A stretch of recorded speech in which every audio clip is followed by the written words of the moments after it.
ويقول الإنسان أإذا ما مت لسوف أخرج حيا।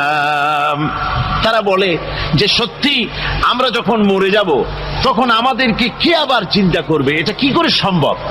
মরে গেলাম, আবার চিন্তা কে করবে? আল্লাহ রাব্বুল আলামিন ওদের কথার জবাবে নবীজিকে বলেন, আপনি জবাব দিয়ে দেন। আওয়ালা ইয়াযকুরুল ইনসানু আন্না খালাকনাহু মিন ক্বাবলু ওয়া লাম ইয়াকু শাইআ। মানুষের কি সেই কথা মনে পড়ে না যখন তাকে সৃষ্টি করার আগে সে কিছুই ছিল না? তোমার সৃষ্টির আগে যখন তুমি কিছুই ছিলে না, সেখান থেকে তোমাকে যিনি সৃষ্টি করেছেন, তোমার মৃত্যুর পরে তিনি আবার তোমাকে জিন্দা করতে পারবে। তোমার কি মনে নাই? হাল আতা আলাল ইনসানি হিনুম মিনাদ দাহরি লাম ইয়াকুন শাইআম মাযকুরা। মানুষের জীবনে কি এমন সময় এসেছিল না যখন সে কোনো বিষয়বস্তু হিসেবে পরিগণিত ছিল না, কোনো অস্তিত্ব ছিল না? আমি বিনা অস্তিত্বে তোমাদেরকে সৃষ্টি করেছি। বিনা অস্তিত্বে যখন তৈরি করতে পারলাম, তখন বুঝি আমি আবার তোমাদেরকে জিন্দা করতে পারবো না? এটা কেমন কথা তোমরা বলো? ওরা বলে, وقالوا أإذا كنا عظاما ورفاتا أإنا لمبعوثون خلقا جديدا। আমরা যখন মরে যাব, আমাদের হাড্ডি গুড্ডি যখন মাটির সাথে একেবারে মিশে যাবে, তখন কি আমরা নতুন ভাবে আবার পুনরুত্থিত হব? আমাদের কি আবার চিন্তা করা হবে? আল্লাহ রাব্বুল আলামিন বলেন, কুল কুনু হিজারাতান আও হাদিদা।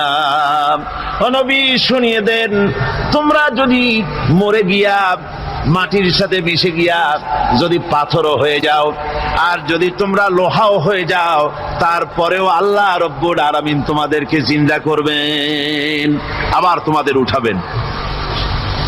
ওরা বলে যে আচ্ছা বুঝলাম, কে উঠাবে আমাদের? কেমনে উঠাবে? আল্লাহ পাক বলেন, ফাসায়াকুলুনা মান ইউঈদুনা। ওরা বলে আমাদেরকে কে উঠাবে, আমাদেরকে কে জিন্দা করবে? আল্লাহ পাক জবাবে বলেন, কুলিল্লাযী ফাতারাকুম আউওয়ালা মাররা। যিনি তোমাদেরকে প্রথম সৃষ্টি করেছেন, তিনি আবার তোমাদেরকে জিন্দা করবেন। আল্লাহ পাক সুন্দর করে বোঝাচ্ছেন। এই সব কথা শোনার পরে فَسَيُنْغِضُونَ إِلَيْكَ رُؤُوسَهُمْ وَيَقُولُونَ مَتَى هُوَ। এসব কথা শোনার পরে আল্লাহ বলেন, ওই কাফেরেরা মাথা ঝুলায় ঝুলায় বলে, আচ্ছা তা বুঝলাম। আল্লাহ বলেন, ওরা মাথা ঝুলায় আর বলে, আচ্ছা বুঝলাম, তবে সেই কিয়ামত, মাথা হুয়া, কবে সেই কিয়ামত অনুষ্ঠিত হবে? আল্লাহ বলেন, নবী শোনায় দাও, কুল আসা আইয়াকুনা করিবা। বেশি দেরি নাই, হতে পারে খুবই তাড়াতাড়ি। কি বলা যায়, সে সময়টা অতি নিকটবর্তী হয়ে যেতে পারে, খুবই নিকটবর্তী সে সময়, সেটা বেশি দেরি হওয়ার কথা নয়। আল্লাহ পাক এবার মানুষকে যুক্তি দিয়ে বুঝাচ্ছেন। কোরআনে কারীম মানতে মানুষ অস্বীকার করলে আল্লাহ ডান্ডার ব্যবস্থা করেন নাই। নবীজিকে বলেছেন, ইন্নামা আনতা মুযাক্কিরুন লাস্তা আলাইহিম বিমুসাইতির। ও নবী, আপনি একজন উপদেশক, উপদেশ দিয়ে যান। আপনাকে দারোগা করে বানাই নাই লাঠি চার্জ করার জন্য, পিটায়া মানুষ হেদায়েত করার দরকার নেই। মানুষকে বুঝান, যুক্তি দিয়া বুঝান।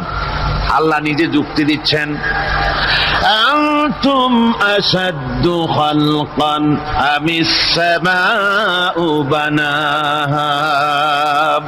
ওই কাফেরেরা, তোমরা যারা পরকালকে অস্বীকার করো তোমাদেরকে উঠাইতে পারবো না, যারা তোমরা বলছো তোমাদেরকে সৃষ্টি করা কঠিন না ওই বিশাল আকাশটাকে সৃষ্টি করা কঠিন?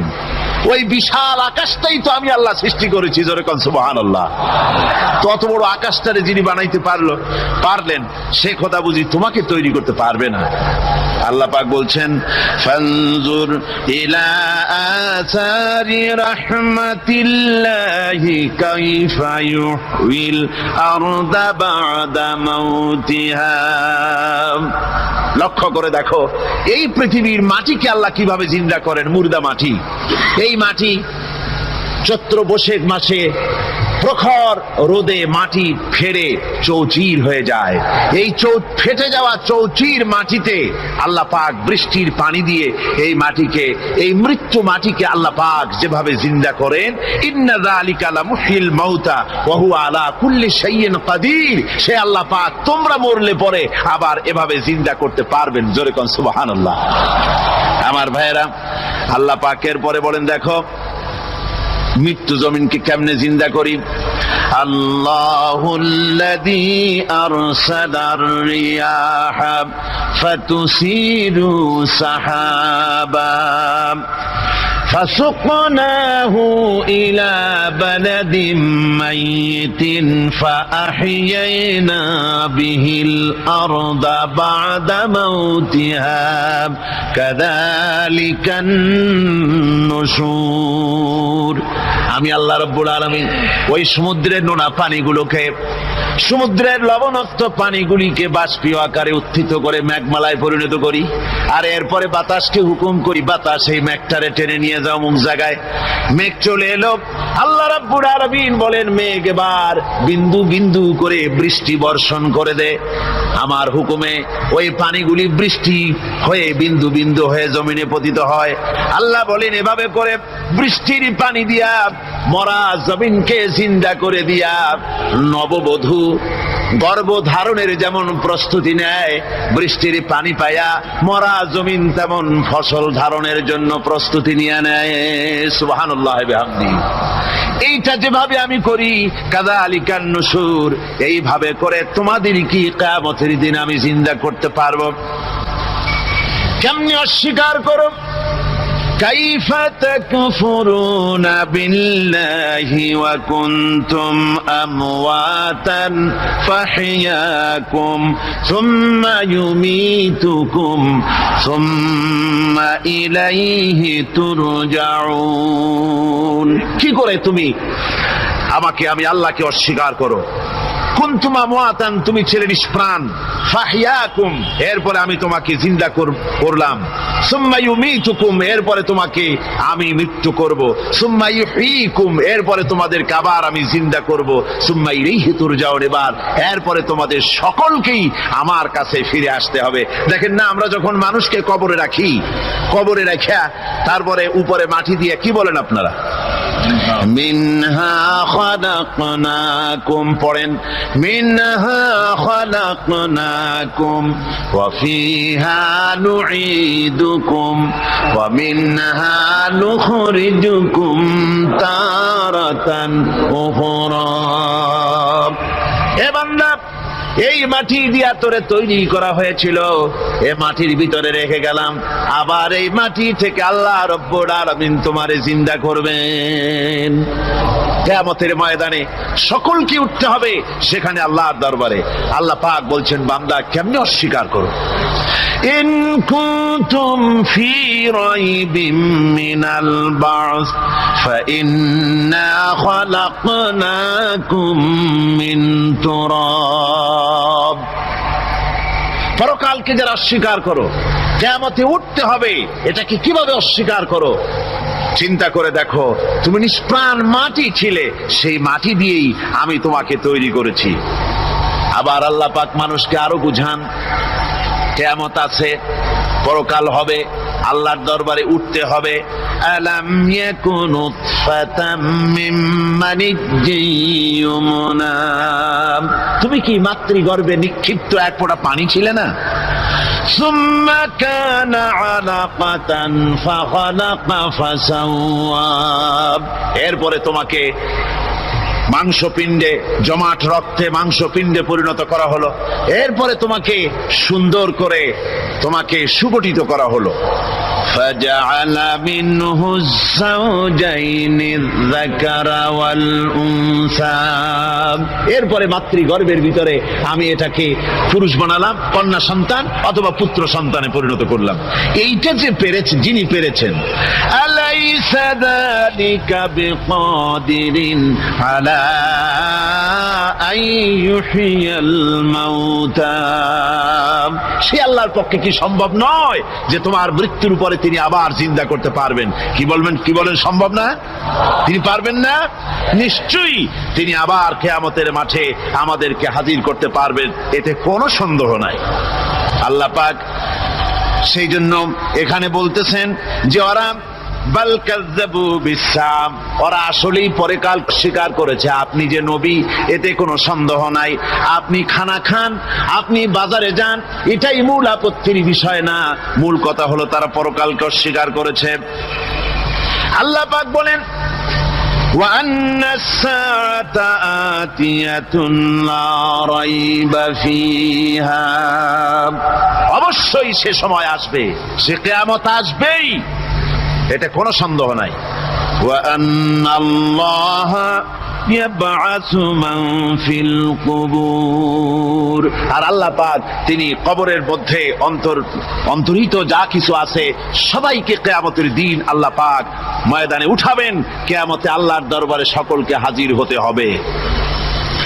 আমার বন্ধুগণ, আল্লাহ পাক বলেন ওয়ালাকাদ খালাকনাল ইনসানা মিন সুলালাতিন মিন তিন। লক্ষ্য করো, তুমি ছিলে মাটির নির্যাস থেকে তোমাকে তৈরি করা হয়েছে। শুধু মাটির নির্যাস থেকে তোমাকে কোনো মডেল ছাড়া, কোনো ধরনের আদর্শ ছাড়া, কোনো ধরনের নমুনা ছাড়া তোমাকে সৃষ্টি করা হলো।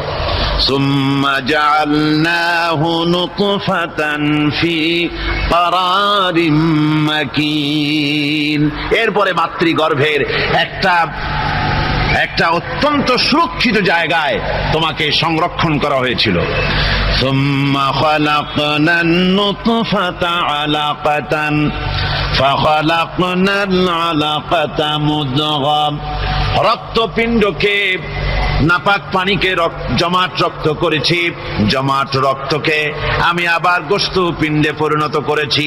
ফাকাসাউনাল ইযামা লাহমা। এরপরে সুন্দর করে চামড়া দিয়ে, গোশত দিয়ে একটা আকৃতি তোমাকে দান করেছি। সুম্মা আনশানাহু খালকান আখারা ফাতাবারাকাল্লাহু আহসানুল খালিকিন। এরপরে সুন্দর একটা বিশেষ একটা আকৃতি দিয়ে তোমাকে আমি সুন্দর করে সুগঠিত করে তোমাকে তৈরি করেছি। সুম্মা ইন্নাকুম বা'দা যালিকা লামাইয়িতুন। এরপরে আমি আল্লাহ রাব্বুল আলামিন তোমাকে মৃত্যু দেব, অবশ্যই তোমাকে মৃত্যুবরণ করতে হবে। সুম্মা ইন্নাকুম ইয়াউমাল কিয়ামাতি তুবআসুন। এরপরে কিয়ামতের দিন আসবে, ওই বিশেষ মুহূর্ত আসবে, সেই নির্দিষ্ট সময় আসবে। ওই কিয়ামতের মাঠে আল্লাহর দরবারে তোমাদের সকলকে উঠতে হবে, কোনো সন্দেহ তাতে নাই। আল্লাহ পাক বলছেন وَأَعْتَدْنَا لِمَنْ كَذَّبَ بِالسَّاعَةِ سَعِيرًا। আমার এই পরকালকে, এই আখিরাতকে, কিয়ামতের দিনকে যারা অস্বীকার করবে, যারা মিথ্যা মনে করবে, আমি তাদেরকে জ্বলন্ত আগুনের শাস্তি তাদের জন্য রেখেছি। জোরে বলেন নাউজুবিল্লাহ। সেই কিয়ামত যে দিনটা আল্লাহ পাক মানুষের জন্য রেখেছেন, সেই কিয়ামতের অবস্থা বড়ই মারাত্মক। মানুষেরা তা জানে না। মানুষ যদি তা বুঝতে পারত, জানতে পারত, তাহলে মানুষেরা গুনাহের কাজ করতে পারত না। আপনারা কি চিন্তা করেন, ওই যে কাফেরগুলি মক্কার জীবনে, রাসূল পাক সাল্লাল্লাহু আলাইহি ওয়াসাল্লামের মক্কি জিন্দেগিতে যে সমস্ত মানুষগুলি চুরি করত, ডাকাতি করত, জিনা করত, বদমাশি করত, মানুষ হত্যা করত, এই লোকগুলি ফিরে আসলো কিসের কারণে? তাদেরকে এই আখিরাতের কথা বলা হয়েছে, এই পরকালের কথা বলা হয়েছে। কোরআন শরীফে আল্লাহ রাব্বুল আলামিন পরকালের কথা, মৃত্যুর কথা, কিয়ামতের কথা, হাসরের কথা, সিরাতের কথা, মিজানের কথা, মওতের কথা যত বলেছেন, জান্নাতের কথা যত জায়গায় যতগুলা বলেছেন, সবগুলি আয়াতে কারিমা যদি এক জায়গায় করা যায় তাহলে পুরা কোরআন শরীফের 1/3 10 পারার সমান হবে। জোরে বলেন সুবহানাল্লাহ। যেহেতু পরকালের চিন্তা ছাড়া মানুষের জীবন পরিচ্ছন্ন হতে পারে না, সুন্দর হতে পারে না, অপরাধ মুক্ত হতে পারে না। আল্লাহ পাক বলেন সেই দিনটি বড়ই ভয়ানক, বিপজ্জনক। ওই দিনটির ব্যাপারে আল্লাহ পাক তার বান্দাদেরকে সতর্ক করে দিয়েছেন, বান্দারা সতর্ক হয়ে যাও, এইভাবে দিন যাবে না, কিয়ামত আসবে। আর ওই কিয়ামত এত মারাত্মক হবে, আল্লাহ সতর্ক করছেন বান্দাদেরকে, ইয়া আইয়ুহান নাসুত্তাকু রাব্বাকুম ইন্না যালযালাতাস সাআতি শাইউন আযীম। হে মানব সকল, আত্মরক্ষা করো খোদার গজব থেকে, আল্লাহর গজব থেকে আত্মরক্ষা করো। ইন্না যালযালাতাস সাআতি শাইউন আযীম, সেই কিয়ামতের সেই কম্পন খুবই মারাত্মক, খুবই ভয়াবহ কম্পন সৃষ্টি হবে সেদিন। ইয়াউমা তারাউনাহা তাযহালু কুল্লু মুরদিআতিন আম্মা আরদাআত, সেদিন দেখতে পাবে স্তন্যদায়িনী মা, যে মা তার সন্তানকে দুধ দেয়, ওই মাও তার দুধের বাচ্চার কথা ভুলে যাবে, মনে থাকবে না। আল্লাহ রাব্বুল আলামিন বলেন, ওয়াতাদাউ কুল্লু যাতিন হামলিন হামলাহা, গর্ভধারিণী মেয়ে লোক তাদের গর্ভ খসে পড়বে।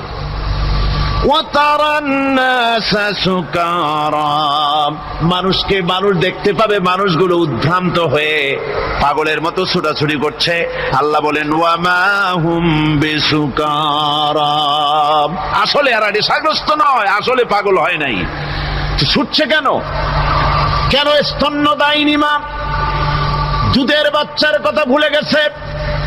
গর্ভধারিণী গর্ভবতী নারী, তার গর্ভ খসে পড়েছে, মানুষ পাগলের মতো দৌড়াচ্ছে। কারণ কি? পাগল তো হয় নাই। আল্লাহ বলেন আসল কারণ হলো ওয়ালাকিন্না আযাবাল্লাহি শাদীদ, আল্লাহর ভয়ঙ্কর আযাব। আর এই সব দৃশ্য, এই সব কম্পন মানুষের মধ্যে ত্রাস সৃষ্টি করে দিয়েছে, এই অবস্থার সৃষ্টি করেছে। আমার ভাইয়েরা, আল্লাহ পাক বলেন, ওয়ানযিরহুম ইয়াওমাল আজিফাতি ইযিল কুলুবু লাদাল হানাজির কাযিমিন। ও নবী, মানুষদেরকে আপনি সতর্ক করেন, ওই দিনটা এমন হবে, ভয়ের চোটে মানুষের কলিজা তার মুখের কাছে চলে আসবে। মানুষ ভয়তে অস্থির হয়ে যাবে, কলিজা গলার কাছে চলে আসবে। সেই দিনের কথা তাদের শোনায় দেন।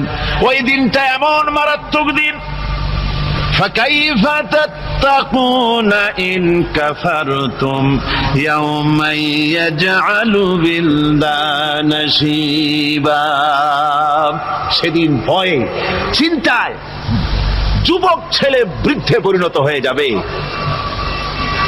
কিশোরগুলি তরুণগুলি বৃদ্ধে পরিণত হয়ে যাবে।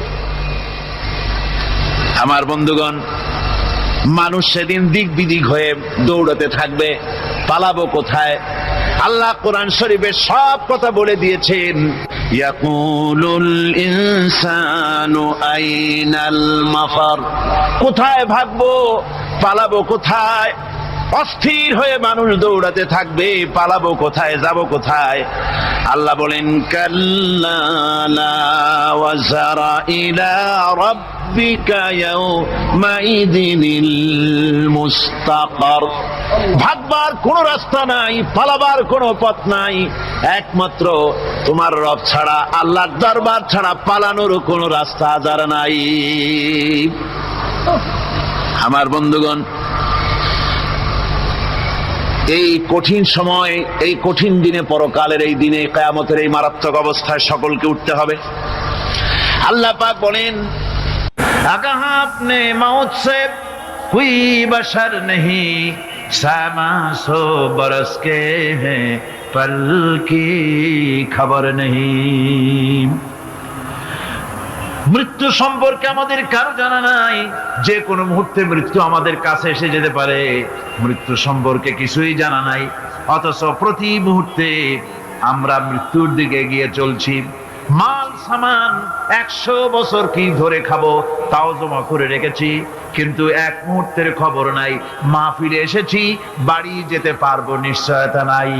আছে? বলেন আছে? আপনি বাড়ি যাও ভালো, বসেছেন, দাঁড়াতে পারবেন এই নিশ্চয়তা আছে? নাই। সুতরাং সূরার যে সময়ের উপরে কসম করে মূলত সময়ের অপরিসীম গুরুত্ব সম্পর্কে আল্লাহ পাক মানুষকে বুঝাই দিতেছেন। সময়ের দাম দাও। আমাদের সময় চলে যায় গান শুনতে শুনতে, আশ্চর্য মলম বিক্রি করা দেখতে দেখতে, তাস পাশা খেলতে খেলতে সময় চলে যায়, কেউ খেয়াল করে না। সময় বলতে অতীত কালও হতে পারে, আবার বর্তমানও হতে পারে। আর বর্তমান কাল কোনো কালই না।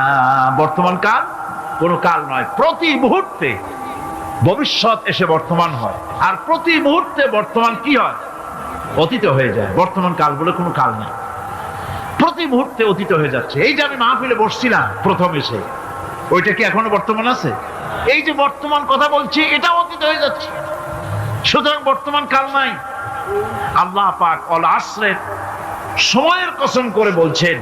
যদি আমরা চিন্তা ভাবনা করি তাহলে আমরা লক্ষ্য করব আমাদের আসল মূলধন সময়। আসল মূলধন কি? জীবনের আসল মূলধন কি? সময়। ইমাম রাজি রহমতুল্লাহ আলাইহি এই পর্যায়ে এক বুজুর্গের ব্যক্তির কথা তিনি আলোচনা করেছেন। তিনি বলেছেন যে একটা লোক, তিনি সূরা আল আসর এর ব্যাখ্যা তিনি বুঝতেছিলেন না। ব্যাখ্যাটা এই মাথার মধ্যে ঘুরপাক খাচ্ছিল, এর ব্যাখ্যা কি? একবার তিনি বাজারে ঢুকলেন, তারপরে তিনি শুনতে পেলেন বাজারের এক প্রান্ত থেকে একজন চিল্লায় বলতেছে, সেই ব্যক্তির উপরে রহম করো যার পুঁজি গলে যায়, সেই ব্যক্তির উপরে রহম করো যার পুঁজি গলে যায়। উনি চিন্তা করলেন পুঁজি এবার গলে কেমন? উনি দৌড়ে গেলেন, যায় দেখেন যে যে ব্যাটা চিল্লাচ্ছে সে হচ্ছে বরফ বিক্রেতা। কি বিক্রেতা? বরফ। বরফ আইস। এখন এই বরফ বিক্রেতা সে চিল্লায় বলতেছে, সেই ব্যক্তির পরে রহম করো যার পুঁজি কি গলে যায়। সূর্যের তাপ বাড়তেছে আর বরফ গলে যাচ্ছে। সে বুঝাতে চাচ্ছে যে আমার এই বরফটা জমাট থাকা অবস্থায় তোমরা কেউ কেনো, যেহেতু আমার পুঁজি তো এর মধ্যে আমি ইনভেস্ট করেছি। এটা যদি পানি হয়ে যায় তো পানি তো কেউ কিনবে না, এটা তো যেখানে সেখানে পাওয়া যায়। বরফ পাওয়া যায় না বলি তো আমি বরফ কিনে আনছি। তোমরা আমার প্রতি দয়া করো, তাড়াতাড়ি করে বরফটা কিনে নিয়ে যাও। ইমাম রাজি রহমতুল্লাহ আলাইহি বলেন, বুজুর্গ ব্যক্তি চিৎকার মেরে বললেন, আল্লাহু আকবার। আমি কিন্তু এই বরফ বিক্রেতার ঘোষণার মধ্য দিয়ে সূরা আল আসরের তাফসীর আমি বুঝে ফেলেছি। তার মানে হলো বরফ বিক্রেতা যেভাবে বলতেছে, সেই ব্যক্তির উপরে রহম করো যার পুঁজি গলে যায়। আমারও তো একটা পুঁজি আছে, ওই পুঁজির নাম হায়াত। প্রতি মুহূর্তে আমার পুঁজি তো গলে যেতেছে, আমার পুঁজি তো গলে যায়, প্রতি মুহূর্তে কমে যেতেছে। আহারে, এই পুঁজি যে গলে গেল ধরে রাখতে পারলাম না, এই জন্য কিছুই তো করতে পারি নাই। সূরা আল আসরের ভিতরে মানুষের আয়ুষ্কাল দেওয়া হয়েছে, বরফ গলে যাওয়ার মতো দ্রুত সে আয়ু কমে যাচ্ছে। একে যদি নষ্ট করে ফেলা হয়, ভুল কাজে ব্যয় করা হয়, সেটাই হচ্ছে মানুষের মূল ক্ষতি। মানুষের মূল ক্ষতি। ব্যবসায় ক্ষতিগ্রস্ত হয়েছে, এটা মূল ক্ষতি নয়। স্বাস্থ্য হারাইছে, মূল ক্ষতি নয়। রাজনীতিতে ব্যর্থ হয়েছে, মূল ক্ষতি নয়। জীবনে মন্ত্রিত্ব হারাইছে, মূল ক্ষতি নয়। মূল ক্ষতি প্রতি মুহূর্তে সময় নষ্ট হচ্ছে, এটাই মূল ক্ষতি। ভাইরা, কিয়ামতের দিন জান্নাতীদের কোনো দুঃখ থাকবে না, সকলের দুঃখ থাকবে। জান্নাতীদের কোনো দুঃখ থাকবে নাকি? থাকবে, থাকবে। জান্নাতীদের মনের মধ্যে একটা দুঃখই থাকবে। ভালো করে শুনুন, জান্নাতীদের মনের মধ্যে একটা দুঃখই হবে, তারা মনে মনে চিন্তা করবেন, আফসোস করবেন, আহারে যদি দুনিয়ায় বসে অমুক সময় বাসে বসেছিলাম, আজে বাজে চিন্তা করেছি, বাড়ির ড্রয়িং রুমে একা একা বসে বসে আজে বাজে চিন্তা করেছি, অমুক অমুক সময় খেলাধুলায় কাটাইছি, এই সময়গুলিতে যদি সুবহানাল্লাহ, আলহামদুলিল্লাহ, লা ইলাহা ইল্লাল্লাহ, আল্লাহু আকবার এই তাসবিহ যদি পড়তাম, জিকির আজগার করতাম, জান্নাতের ভিতরে আরো নিয়ামত লাভ করতে পারতাম। সময়টা তো কাজে লাগাইলাম না। মানুষের শর্ত, মুমিনের শর্ত কাজে সওয়াব। ওয়াকুলু লিন-নাসি হুসনা, মানুষের সঙ্গে ভালো ভালো কথা কও, মানুষের সঙ্গে হাসি মুখে কথা কও। একজনের সাথে হাসি মুখে কথা বললেন, আপনার একটা সদকা দেওয়ার মতো সমান সব আমলনামায় লেখা হয়ে গেল। ভালো ভালো কাম করো। বন্ধুগণ, সময় দ্রুত গতিতে চলে যাচ্ছে, মানুষের জীবন ক্ষতিগ্রস্ত হচ্ছে। ক্ষতি থেকে বাঁচতে পারবে 4টা গুণ যার মধ্যে আছে, বাকি সব ক্ষতিগ্রস্ত হয়ে যাবে। আমার ভাইয়েরা, এই কথাগুলি বলে আল্লাহ পাক যেন এরকম একটা দৃষ্টান্ত দিলেন। আপনি যদি পরীক্ষার হলে গিয়া দেখেন ছাত্ররা পরীক্ষা দিতেছে, পরীক্ষার জন্য নির্ধারিত সময় কতটুকু? 3 ঘন্টা। 3 ঘন্টা। 3 ঘন্টা। আপনি গিয়ে দেখলেন কোন একজন পরীক্ষার্থী পরীক্ষা দিতে গিয়ে আর একদিকে তাকায় আছে, আকাশের তারা গুনতেছে, অথবা সে গল্প করতেছে, অথবা পরীক্ষা বাদ দিয়ে আজে বাজে কিছু লিখতেছে। আপনি যেমন তাকে, ওই ছেলেটাকে আনবো না, গাফেল ছেলেটাকে ঘড়ির দিকে তাকায় বলেন, এই ছেলে ওই ঘড়ির দিকে তাকাও, দেখো তোমার সময় কিন্তু চলে যেতেছে, মাত্র 1 ঘন্টা, আর তুমি সময় নষ্ট করতেছো। আল্লাহ যেন স্নেহ পরবশে তামাম পৃথিবীর গোলামদেরকে, বান্দাদেরকে আঙ্গুল নির্দেশনা দিয়ে বলছেন, বান্দারা প্রতি মুহূর্তে তোর জীবনের মূল্যবান সময় চলে যেতেছে, প্রতি মুহূর্তে সময় যাচ্ছে। আল ইনসান, ইনসান বলতে শুধু মুসলমান না, ইনসান বলতে কি মুসলমান শুধু না, আল ইনসান মানব মণ্ডলী, বিশ্বের সমস্ত মানুষকে আল্লাহ বলছেন, হিন্দু, খ্রিস্টান, বৌদ্ধ, নাসারা, ইহুদি, মজুসি, মুসলমান, বিশ্বের সব মানুষকে আল্লাহ বলছেন। যেহেতু আল্লাহ স্রষ্টা, মানুষের ব্যাপারে সার্বিক কল্যাণময় কথা কে বলতে পারেন? কে বলতে পারেন? সে আল্লাহ রাব্বুল আলামিন বলছেন, সময় চলে যাচ্ছে, ও পৃথিবীর মানুষেরা। এই মানুষ বলতে আল্লাহ রাব্বুল আলামিন কোন ব্যক্তি, কোন গোষ্ঠী, কোন জাতিকে বলেন নাই, বলেছেন সমগ্র মানবতাকে। এর অর্থ হচ্ছে সূরাটিতে উল্লেখ্য 4টি গুণ যদি আমল করতে পারে লোকেরা, যেই ব্যক্তি করবে, যেই সমাজ করবে, যেই রাষ্ট্র করবে, যেই গোষ্ঠী করবে, যেই জাতি করবে, তারাই ক্ষতি থেকে বেঁচে যাবে। আর যারা করবে না, তারা ক্ষতিগ্রস্ত হবে। কি হবে বলুন? এখন আল্লাহ পাকের কথা শুনুন। আল্লাহ পাক বলছেন, ওয়াল আসরি ইন্নাল ইনসানা লাফি খুসর। খুসরিন, এই যে খুসর, খাসারা, এই শব্দটা হচ্ছে আবিধানিক অর্থে ক্ষতি, হচ্ছে লাভের বিপরীত। লাভের বিপরীত কি? ক্ষতি। নাফা, এই নাফার বিপরীত কি? নোকসান। খাসারাটা কি? নোকসান বলা হয় পুঁজি 50,000 খাটাইছিলাম, লাভ করতে পারি নাই, পুঁজি ঠিক আছে, এটাকে বলা হয় নোকসান। এটাকে কি বলা হয়? নোকসান। কিন্তু আমি পুঁজি খাটিয়েছিলাম 50,000 টাকা, লাভ তো হয়ই নাই, পুঁজিও চলে গেছে, আমও গেছে, ছালাও গেছে, আমও নাই, ছালাও নাই। এইটারে আরবিতে কি বলা হয়? খাসারা। দেউলিয়া। দেউলিয়া হয়ে গেছে। দেউলিয়াটা বোঝেন ভালো আপনারা, দেউলিয়া হয়ে গেছে। কোরআন লাভ বা সাফল্যের ধারণা যেমন নিছক পার্থিব নয়, সমৃদ্ধির কথা শুধু পার্থিব নয়, জন্ম থেকে শুরু করে মৃত্যু পর্যন্ত। কোরআনের লাভের কথা যখন বলা হয়, তখন জন্ম থেকে মৃত্যু পর্যন্ত, আখিরাত পর্যন্ত, কিয়ামত পর্যন্ত। ক্ষতিটাও জন্ম থেকে শুরু করে মৃত্যু পর্যন্ত, কিয়ামত পর্যন্ত ক্ষতিটাও। এই ক্ষতি থেকে বাঁচবার জন্য কোরআনে কারিমে বিভিন্ন জায়গায় এই খাসারা শব্দ ব্যবহার করা হয়েছে। আল্লাহ রাব্বুল আলামিন বলছেন ওয়ামান খাফফাত মাওয়াজিনুহু ফাউলাইকাল্লাযীনা খাসিরু আনফুসাহুম বিমা কানু বিআয়াতিনা ইয়াযলিমুন। যাদের পাল্লা ভারী হবে কিয়ামতে তারাই হবে সফলকাম, আর যাদের পাল্লা হালকা হবে নেকির পাল্লা যাদের হালকা হবে তারা হবে ক্ষতিগ্রস্ত, তারা নিজেরাই ক্ষতি সাধনকারী হবে কিয়ামতের দিন। কাজে মানুষের জীবনের সমুদয় কার্যাবলীর ভালো অংশ যদি খারাপ অংশের উপরে বিজয়ী হয়, তারপরে খারাপ অংশ পাওনাদারদের দিয়ে টিয়া, এরপরে যদি নেকি কিছু বাকি থাকে তাহলে বোঝা গেল লোকটা কিয়ামতে নাজাত পাবে। আর যদি ভালো কাজের উপরে খারাপ কাজ বিজয়ী হয়ে যায় আর সমস্ত পাওনাদারদেরকে পাওনা মিটাইয়া তারপরেও পাপ বাকি থেকে যায়, এক চাইতে খাসারা পৃথিবীতে আকাশে জমিনে কিছুই আর হবে না। এর থেকে বাঁচার জন্য আল্লাহ পাক এই খাসারা থেকে বাঁচার জন্যই মানুষকে এই কথা বলছেন। এই কথাটি কোরআনে কারীমের অন্য একটি আয়াতে আরো সুন্দর করে বলা হয়েছে, যারা নাকি এই দুনিয়ার বুকে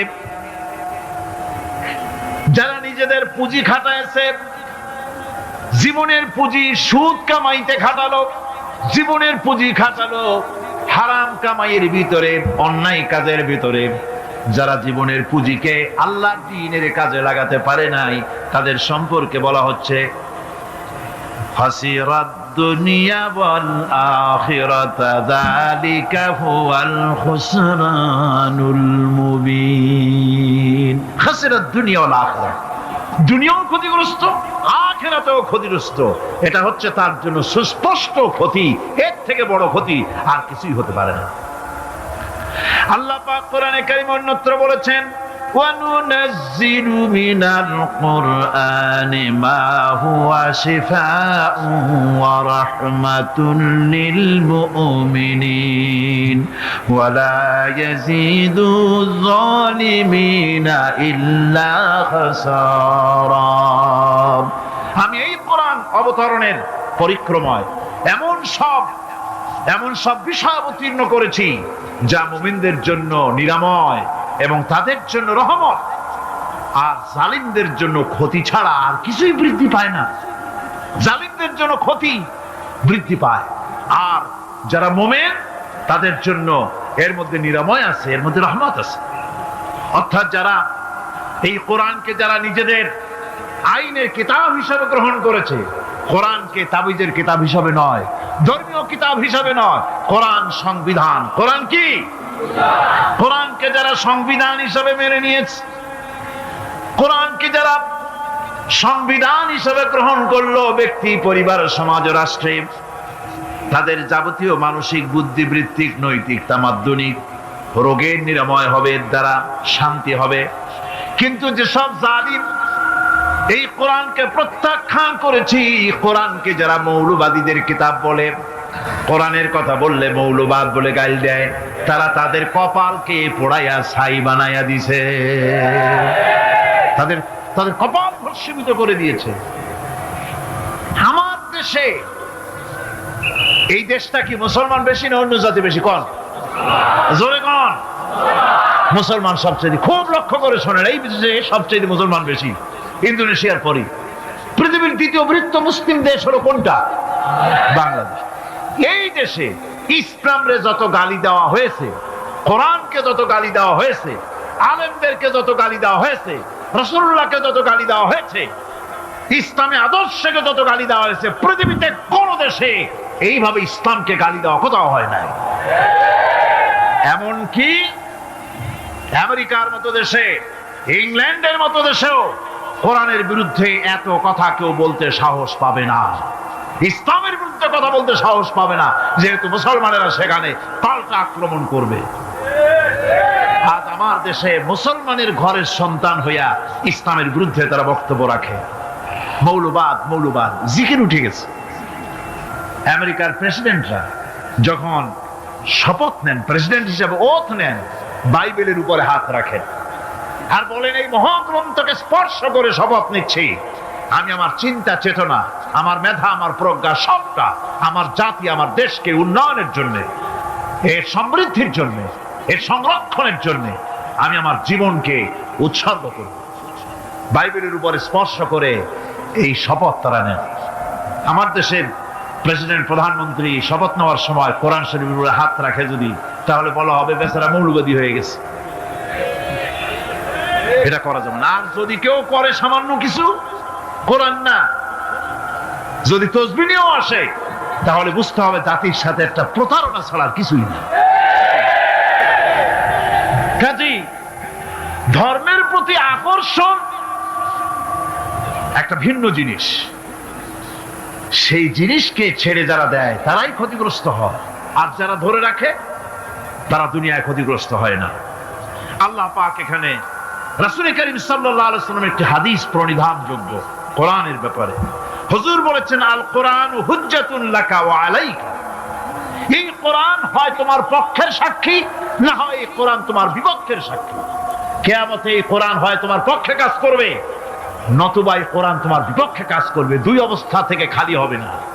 হয় কোরআন তোমার পক্ষে সাক্ষী দেবে, না হয়। আমরা কি চাই? কিয়ামতে কি চাই? বলেন কি চাই? কোরআনের পক্ষে যদি আমরা সাক্ষী চাই, তাহলে এই কোরআনের পক্ষে আমাদেরকে কাজ করতে হবে। এছাড়া আমাদের নাজাতের কোনো পথ নাই। আমাদের মুক্তির পথ হচ্ছে কোরআন কেন্দ্রিক, রাসূলুল্লাহ হাদিস কেন্দ্রিক। এর বাইরে আমাদের সমস্ত পুঁজি নষ্ট হয়ে যাবে। আমাদেরকে পৃথিবীতে টিকে থাকতে হলে কোরআনের উপরে ভিত্তি করে আমাদেরকে বাঁচতে হবে, টিকতে হবে। কোরআনে কারিমে আল্লাহ রাব্বুল আলামিন অন্যত্র বলেছেন, কুল ইন্নাল খাসিরিনাল্লাযীনা খাসিরু আনফুসাহুম ওয়া আহলিহিম ইয়াওমাল কিয়ামাহ আলা যালিকা হুয়াল খুসরানুল মুবিন। বলো, প্রকৃত দেউলিয়া তারাই যারা কিয়ামতের দিন নিজেকে, নিজের পরিবার পরিবর্গকে এই ক্ষতির দিকে যারা ঠেলে দেবে। ভালো করে শুনে নাও, এটি হচ্ছে সুস্পষ্ট ক্ষতি, সুস্পষ্ট দেউলিয়াপনা।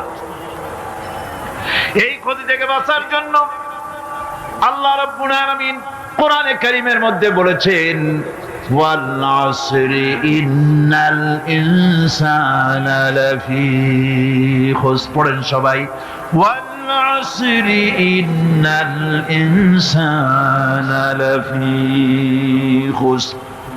মানুষের, সমগ্র মানুষের জীবন ক্ষতিগ্রস্ত। কে বলতেছেন? গা শিউরে ওঠার কথা না? গা শিউরে ওঠে। আল্লাহ বলতেছেন ক্ষতিগ্রস্ত, ব্যর্থ।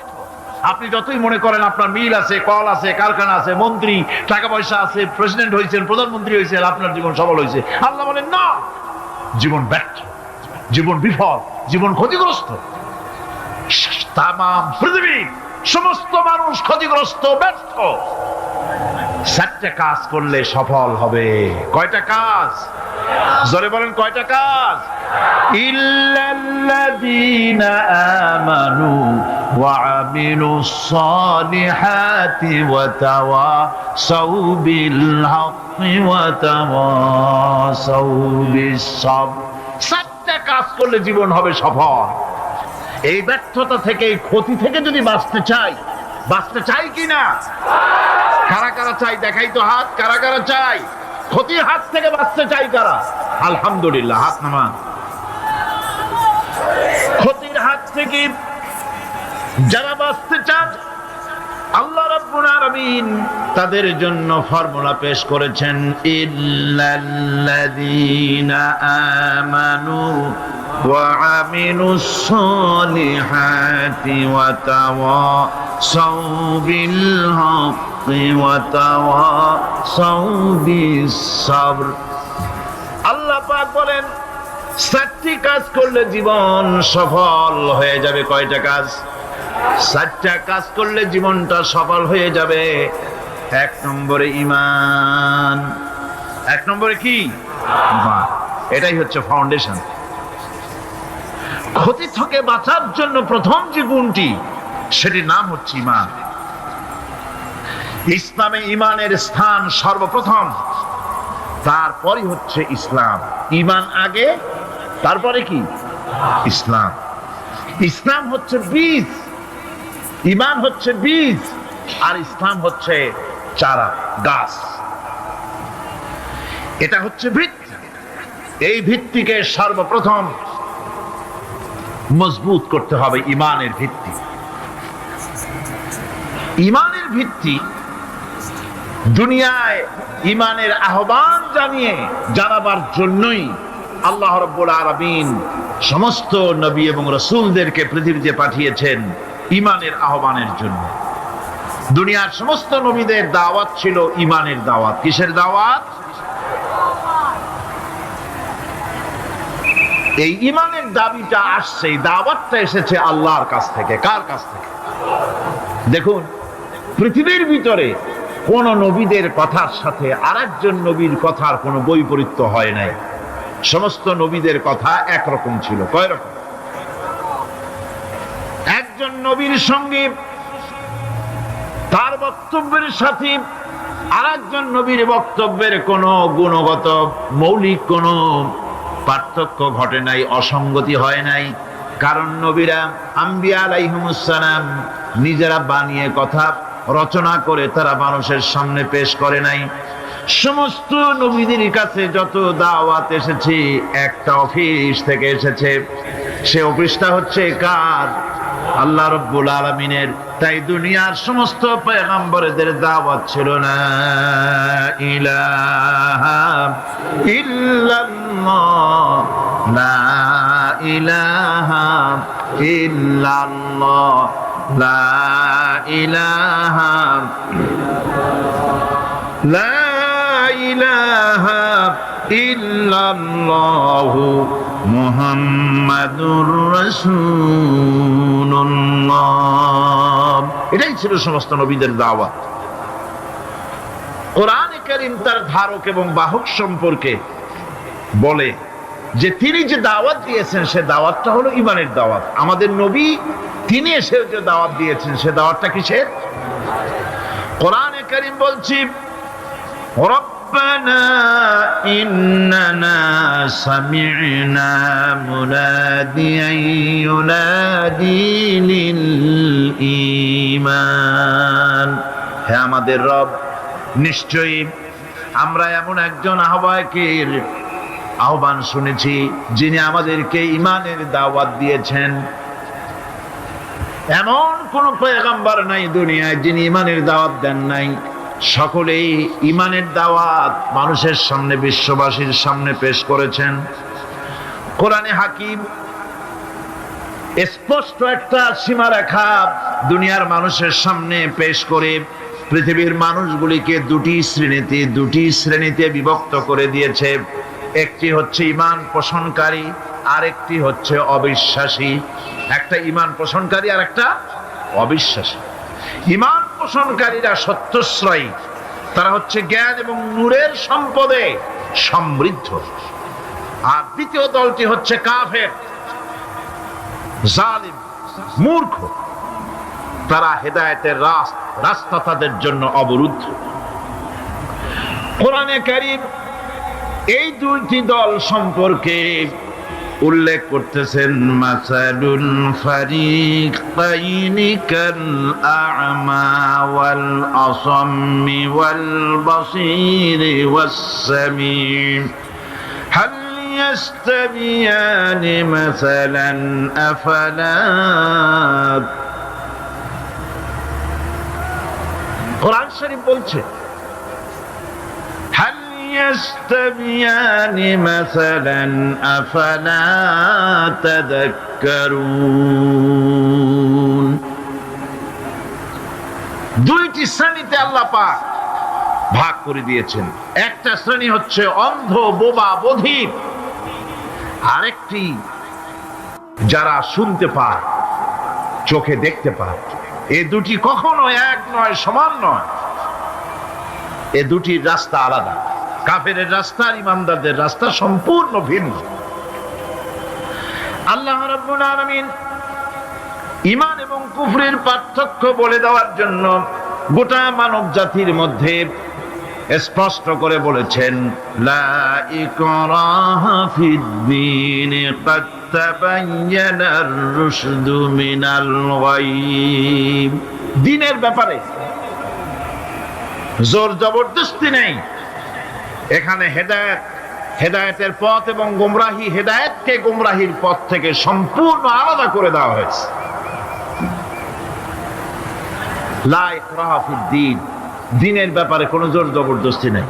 রব্বুল আলামিন কোরআনে কারীমের মধ্যে বলেছেন, আল্লাযী খালাকাল মাউতা ওয়াল হায়াতা লিয়াবলুয়াকুম আইয়ুকুম আহসানু আমালা। আমি পরীক্ষার জন্য এই জীবন দিয়েছি, তোমাদেরকে পরীক্ষা হবে। এই পরীক্ষা জীবন আর মৃত্যু দুটি জিনিস দিয়েছি পরীক্ষা করার জন্য। এই পরীক্ষার জন্য তোমরা পাস করতে পারো। পরীক্ষা আসছে, এখন প্রশ্নপত্র সব ফাঁস করে দেওয়া হয়েছে। প্রশ্নগুলি সঠিকভাবে আদায় করুন, প্রশ্নগুলি পড়ুন এবং জীবনটাকে সেইভাবে গড়ুন। নামাজটা সহি করে আদায় করুন। বহু মুসলমান আছে নামাজই পড়ে না, নামাজ পড়তে জানেও না। নবী করিম সাল্লাল্লাহু আলাইহি ওয়াসাল্লাম বলেছেন, সাল্লু কামা রাআইতুমুনি উসাল্লি, নামাজ পড়ো সেইভাবে যেভাবে আমাকে তোমরা পড়তে দেখো। সুবহানাল্লাহ। আর রাসূলুল্লাহ কেমনে নামাজ পড়তেন? এইটা বর্তমান বিশ্বের শ্রেষ্ঠ হাদিস বিশারদ আল্লামা নাসিরউদ্দিন আলবানী তিনি ইন্তেকাল করেছেন। আল্লাহ পাক তাকে জান্নাতুল ফেরদাউসের মেহমান বানায়নি, বলেন আমিন। তার লেখা বই আছে রাসূলুল্লাহ সাল্লাল্লাহু আলাইহি ওয়াসাল্লামের নামাজ, বইয়ের নাম রাসূলুল্লাহ সাল্লাল্লাহু আলাইহি ওয়াসাল্লামের নামাজ। ছোট্ট একটা বই। এই বইটা আপনারা কিনবেন। এই বইটা যেভাবে লেখা আছে নামাজ সেইভাবে পড়বেন। নামাজ রাসূল করিম ঠিক যেভাবে পড়েছেন ওইভাবেই লেখা আছে। আপনি আন্দাজে পড়লে হবে না, টুকটুক টাক্কুর করে কয়েকটা সেজদা দিলেই হবে না। তা দিলে আর কাম, একটা সেজদা থেকে আরেকটা সেজদার মাঝখানে সময় দিতে হবে, রুকু থেকে দাঁড়ায় সময় দিতে হবে, ধীরে ধীরে নামাজ পড়তে হবে। অথচ আমরা নামাজ পড়ি সব থেকে ব্যস্ততার সাথে, দ্রুত, রকেট সার্ভিস। কোরআন শরীফের ভিতরে নামাজের গুরুত্ব সর্বাধিক দেওয়া হয়েছে। নামাজের কথা কয়বার বলা হয়েছে? ৮২ বার। ৮২ বার আল্লাহ পাক বলেছেন নামাজ আদায় করো, ৮২ বার বলেছেন। আর নবীজি বলেছেন, লা দীনা লিমান লা সালাতা লাহু, যার কাছে নামাজ নাই তার কাছে দ্বীন বলে কোনো জিনিস নাই। মান তারাকা সালাতান মুতাআম্মিদান ফাকাদ কাফারা, ইচ্ছে করে যে ব্যক্তি নামাজ ছেড়ে দিল কাফের হয়ে গেল, বলেন নাউজুবিল্লাহ। কিয়ামতের দিন, বুখারী শরীফের হাদিস, আল্লাহ পাকের নবী বলেছেন কিয়ামতের দিন সর্বপ্রথম আল্লাহ জিজ্ঞেস করবেন, বান্দা নামাজ পড়ছো কিনা।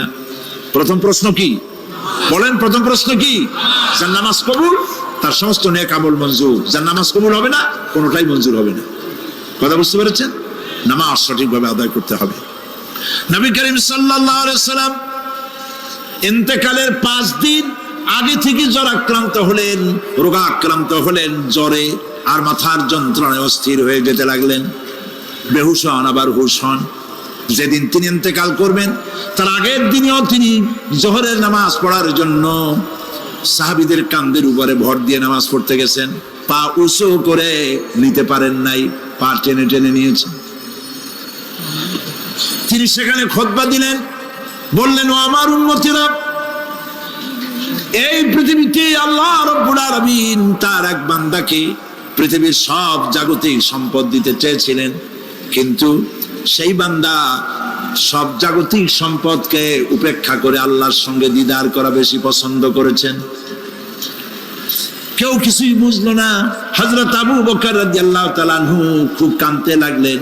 তিনি বুঝতে পেরেছেন যে এই পৃথিবীতে সমস্ত সম্পদ দিতে চেয়েছিলেন আল্লাহ যাকে, তার নাম বিশ্ব নবী। তিনি সবগুলি উপেক্ষা করে আল্লাহর সঙ্গে দিদার করা বেশি পছন্দ করেছেন।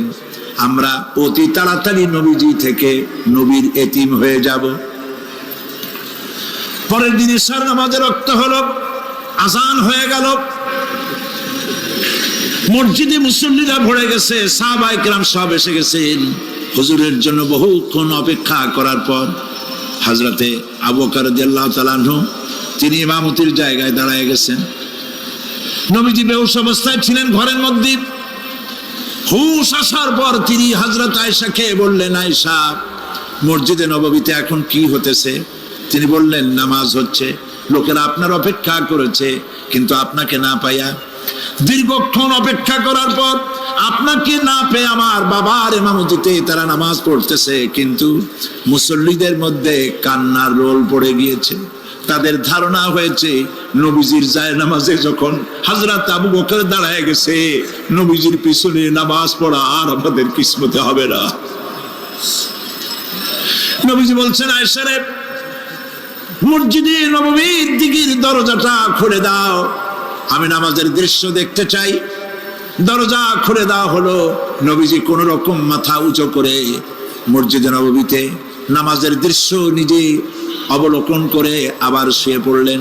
হযরত আয়েশা লক্ষ্য করে দেখেন নবীজির চোখের পানি দিয়ে কোনা দিয়া পানি বেয়ে বেয়ে পড়ছে। হযরত আয়েশা প্রশ্ন করলেন, ইয়া রাসূলুল্লাহ, নামাজের দৃশ্য দেখি কাঁদছেন কেন?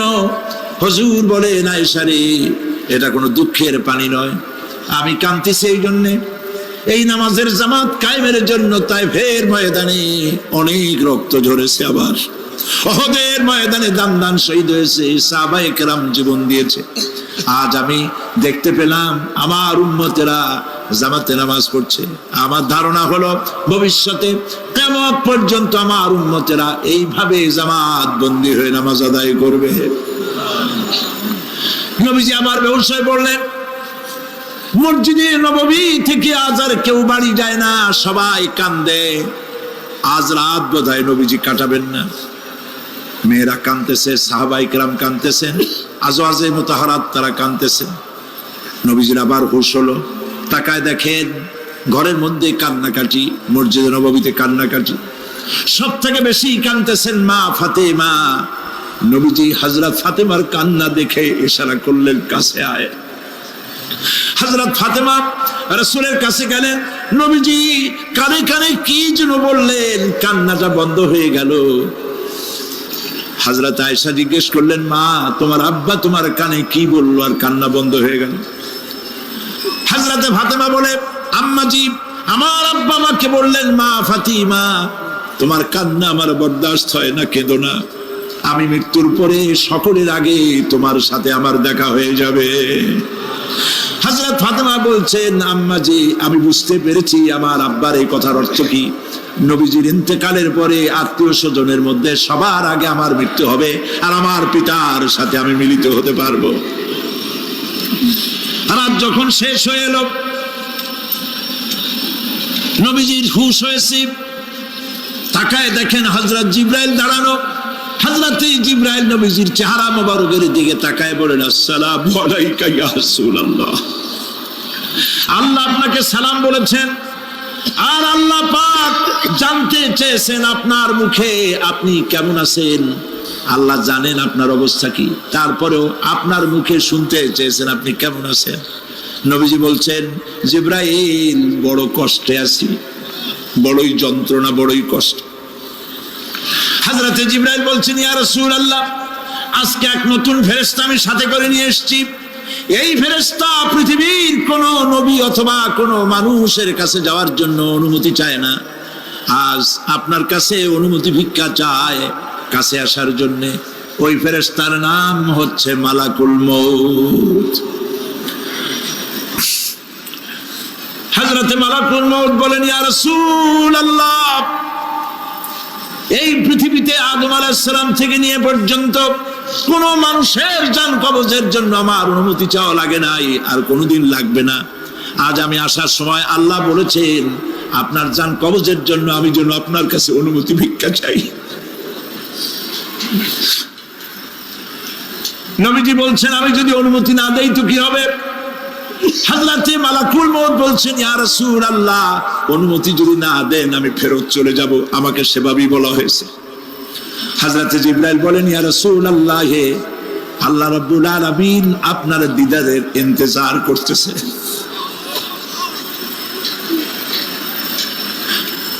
নবীজি বলছেন, মালাকুল মউত, তুমি জান কবজের কাজ শুরু করো।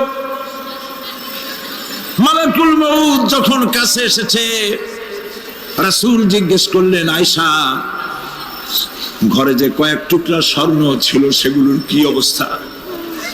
ছোট ছোট 6 টুকরা স্বর্ণ ছিল। হযরত আয়েশা বলছেন, হুজুর, আমি এগুলো রেখে দিছি। হুজুর বলছেন না, রাখতে পারবে না, আমার ইন্তেকালের আগে খয়রাত করে দাও। মুহাম্মদ সাল্লাল্লাহু আলাইহি ওয়াসাল্লাম আল্লাহর কাছে অবস্থায় উঠবে না যে তার ঘরের ভিতরে সোনা ছিল, দিয়ে দাও, খয়রাত করে দিয়ে দাও। হযরতে মালাকুল মউত রাসূলের জান কবজ শুরু করে দিলেন।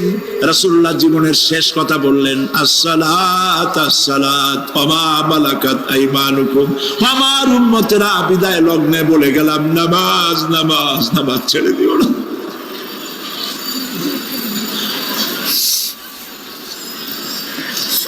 প্রিয় ভাইরা, নবী করিম সাল্লাল্লাহু আলাইহি ওয়াসাল্লাম জীবনের শেষ কথা বলে গেছেন নামাজ। সেই নামাজে আমাদের যত সব অবহেলা, স্ত্রীকে নামাজ পড়ান, বউকে নামাজ পড়ান, ছেলে মেয়েকে নামাজ পড়ান। দোকানদার ভাইরা যখন আজান হয়ে যাবে দোকান বন্ধ করে দেন, আপনি আপনার কর্মচারীরা নামাজ পড়তে যান। যতটুকু সময় নামাজ পড়তে গেছে এই সময় বিক্রি করলে যা লাভ হইতো, এরপরে বিক্রি করলে আল্লাহ 10 গুণ বেশি বরকত দিতে পারেন। পারেন কিনা? পারেন কিনা? পারেন। আল্লাহর বিশ্বাস করেন, আল্লাহ আপনার বরকত দিবে। আপনার কর্মচারী, দোকানদারে, বাড়ি ঘরে স্ত্রী পুত্র পরিজন যারা আছে সবাইকে নামাজি বানান। নামাজি বানাবার জন্য চেষ্টা করেন। নামাজ রোজা ইত্যাদি করুন। মিথ্যা বলবেন না, ওজনে কম দিবেন না, খাদ্যে ভেজাল দেবেন না, ঘুষ খাবেন না, ঘুষ দিবেন না, মানুষের উপর অত্যাচার করবেন না, কাউকে কষ্ট দিবেন না, মানুষ যেন আপনার ব্যবহারে কষ্ট না পায়। আল্লাহ পাক বলেছেন, ওয়াকুলু লিন্নাসি হুসনা, মানুষের সাথে সুন্দর সুন্দর কথা কও। নবী করিম সাল্লাল্লাহু আলাইহি ওয়াসাল্লাম বলেছেন, মানুষের সাথে যদি হাসি মুখে কথা বলো একটা সদকা দেওয়ার সমান সওয়াব হয়ে যাবে। মানুষকে ভালোবাসো, গরিবদের ভালোবাসো, তাদের অর্থ করি দাও, পয়সা করি দাও, তোমার যা আছে দিতে থাকো। কুয়ার পানি যত উঠাবেন তত কুয়ার পানি ভালো থাকবে, আর পানি উঠাবেন না কুয়ার পানি পচে যাবে। এই জন্য আল্লাহর রাস্তায় পয়সা যত ইনকাম হচ্ছে খরচ করতে থাকেন, আল্লাহ পাক দিতে থাকবেন। আল্লাহ পাক বলেছেন যে সদকার মালকে আল্লাহ বৃদ্ধি করে দেন, আর দান সদকা যারা করে না, যাকাত দেয় না, তাদের মালকে আল্লাহ ধ্বংস করে দেন, হালাক করে দেন। এগুলোর দাম নাই, অশান্তি বাড়বে। বউ কথা শুনবে না, সন্তানাদি কথা শুনবে না, মামলা মোকদ্দমা, অশান্তি আর অশান্তি। আর আল্লাহর পথে থাকুন, আল্লাহ শান্তি বাড়ায় দেবেন। আমরা বলি আমিন। প্রিয় ভাই সব, আমি কিছু আলোচনা আজকে আল্লাহ পাক যা করাইছেন এগুলি যেন আল্লাহ আমারে আমল করার তৌফিক দেন। আমি মাঝে মধ্যে ভয় পাই, একদিন তো এই খবর নিশ্চয়ই হবে যে সাইদি বিদায় হয়ে গেছে। সেদিন খালি হাতে যেন আল্লাহর কাছে না যাই, আমি যেন আসামি না হই যে আমি যা বলছি মানুষকে 40 বছর একটানা যা বললাম আমি নিজে আমল করতে পারি নাই। এরকম ভিক্ষুক যেন আমি না হই, আমি যা মানুষকে বলেছি আমি যেন তা আমল করতে পারি। আমি আপনাদের কাছে দোয়া চাই। আমরা কেউ বাঁচবো না, এই যে দেখা হলো আবার দেখা নাও হইতে পারে। সেই জন্য আমরা আমাদের জীবনকে যেন তৈরি করি। আপনারা কোরআন শরীফ পড়ুন, দিন শিখুন, ঈমান শিখুন, ভালো থাকুন, ভালো হয়ে চলুন। আল্লাহ রাব্বুল আলামিন পরীক্ষার জন্য আমাদেরকে এই ময়দানে ছেড়ে দিয়েছেন। প্রশ্ন কি হবে আল্লাহ সব বলে দিয়েছেন। প্রশ্ন কি হবে? তোমার যৌবন, এ ব্যাপারে প্রশ্ন করা হবে। কোন পথে ইনকাম করেছো প্রশ্ন করা হবে। কোন পথে খরচ করেছো প্রশ্ন করা হবে। দ্বীনের ইলম যতটুকুন হাসিল করেছিলে তার কতটুকুন নিজে পালন করেছো, আর দ্বীনের দাওয়াত কতটুকুন মানুষের কাছে পৌঁছায়ছো। প্রত্যেকটি ব্যাপারে কিয়ামতে আল্লাহর কাছে জবাব দিতে হবে। এই জন্য কবি বলছেন, আমল সে জিন্দগি বনতি হ্যায়, ये जन्नत भी व जहन्नम भी, ये खाके अपनी फितरत है ना नारी ना नूरी। মানুষের জীবন আমল দিয়ে গঠন হয়, আমল দিয়ে জীবন গড়ে। নইলে এই মাটির তৈরি দেহ জান্নাত আর জাহান্নামের কিছু দিয়ে তৈরি হয় নাই।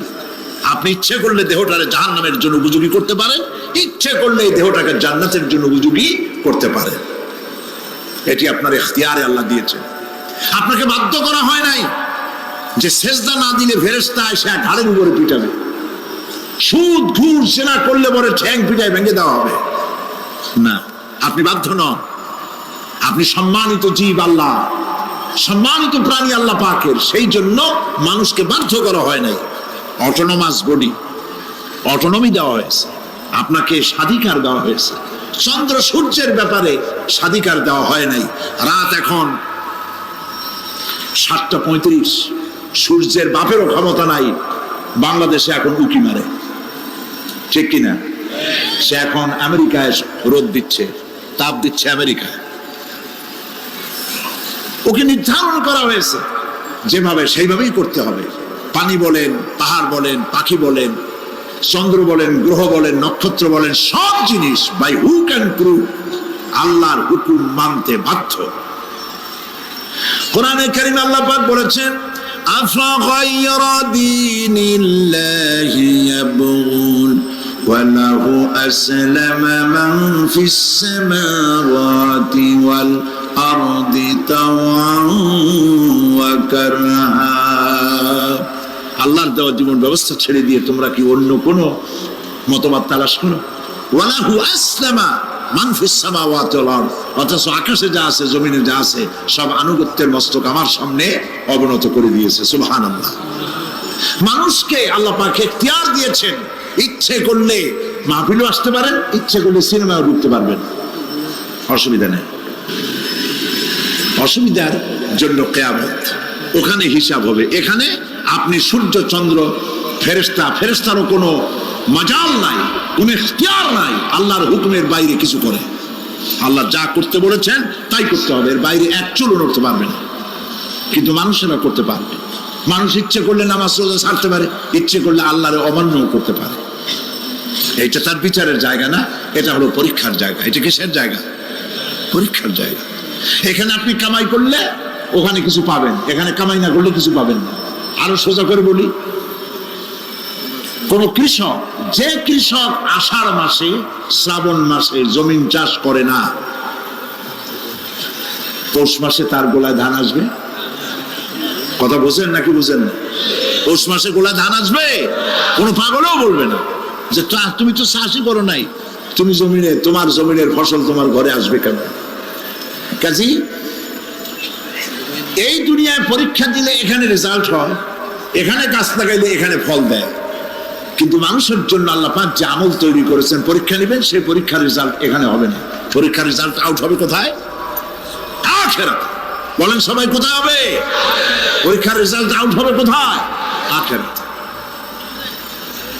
এখানে আপনি যা কামাই করবেন এখানে রিটার্ন দেওয়া হবে না।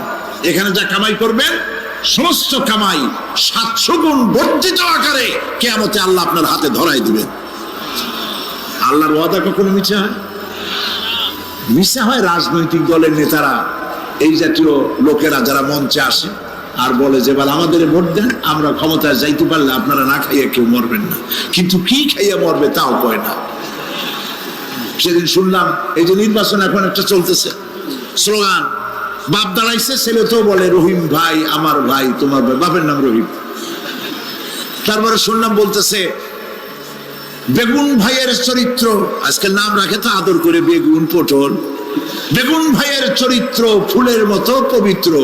আমি আর একজনের পাশে থেকে কইল যে নামাজ পড়ে না, একক তো এমনই ফুলের মতো চরিত্র। তো দুনিয়ার ময়দানে আপনি যা কামাই করবেন এখানে রেজাল্ট আউট হবে, এখানে আপনি পাবেন ফল, এখানে পাবেন। যা করবেন এখানে গাছ লাগাবেন, ফল লাগাবেন, এখানে পাবেন। আর আল্লাহর জন্য যেটা করবেন সেটার ফল, সেটার রেজাল্ট কিয়ামতে বাইরে হবে। সুবহানাল্লাহ। এখানে পরীক্ষা দিয়ে যদি কেউ ফেল করে, ম্যাট্রিক পরীক্ষা দিয়ে ফেল করেছে, ফাজেল পরীক্ষা দিয়ে ফেল করেছে, আবার পরীক্ষা দিয়ে পাশ করার সুযোগ আছে, আবারও ফেল করেছে, আবারও পরীক্ষা দিয়ে পাশ করার সুযোগ আছে। 10 বার যদি ফেল করে আরো 10 বার পরীক্ষা দিয়ে পাশ করার সুযোগ আছে। কিন্তু কিয়ামতের দিন আল্লাহ রাব্বুল আলামিনের জীবনের পরীক্ষায় কোনো মানুষ যদি আল্লাহর আদালতে ফেল করে বসে একবার, দ্বিতীয়বার পরীক্ষা দেওয়ার আর কোনো সুযোগ নাই। এই পৃথিবীতে যদি কেউ নিম্ন আদালতে মামলায় হেরে যায়, জজ কোর্টে করবে, যদি হেরে যায় হাইকোর্টে করবে, হেরে গেলে আপিল করবে সুপ্রিম কোর্টে, সুপ্রিম কোর্টেও যদি হেরে যায় তাহলে প্রেসিডেন্টের কাছে আপিল করবে। সুযোগ আছে কয়েকবার, কিন্তু কিয়ামতের দিন জীবনের আদালতে কোনো মানুষ যদি একবার ফেল করে বসে, জীবনের মামলায় যদি একবার হেরে যায়, দ্বিতীয়বার আপিল করার আর কোনো জায়গা নাই। সে আখিরাতে রেজাল্ট আউট হবে।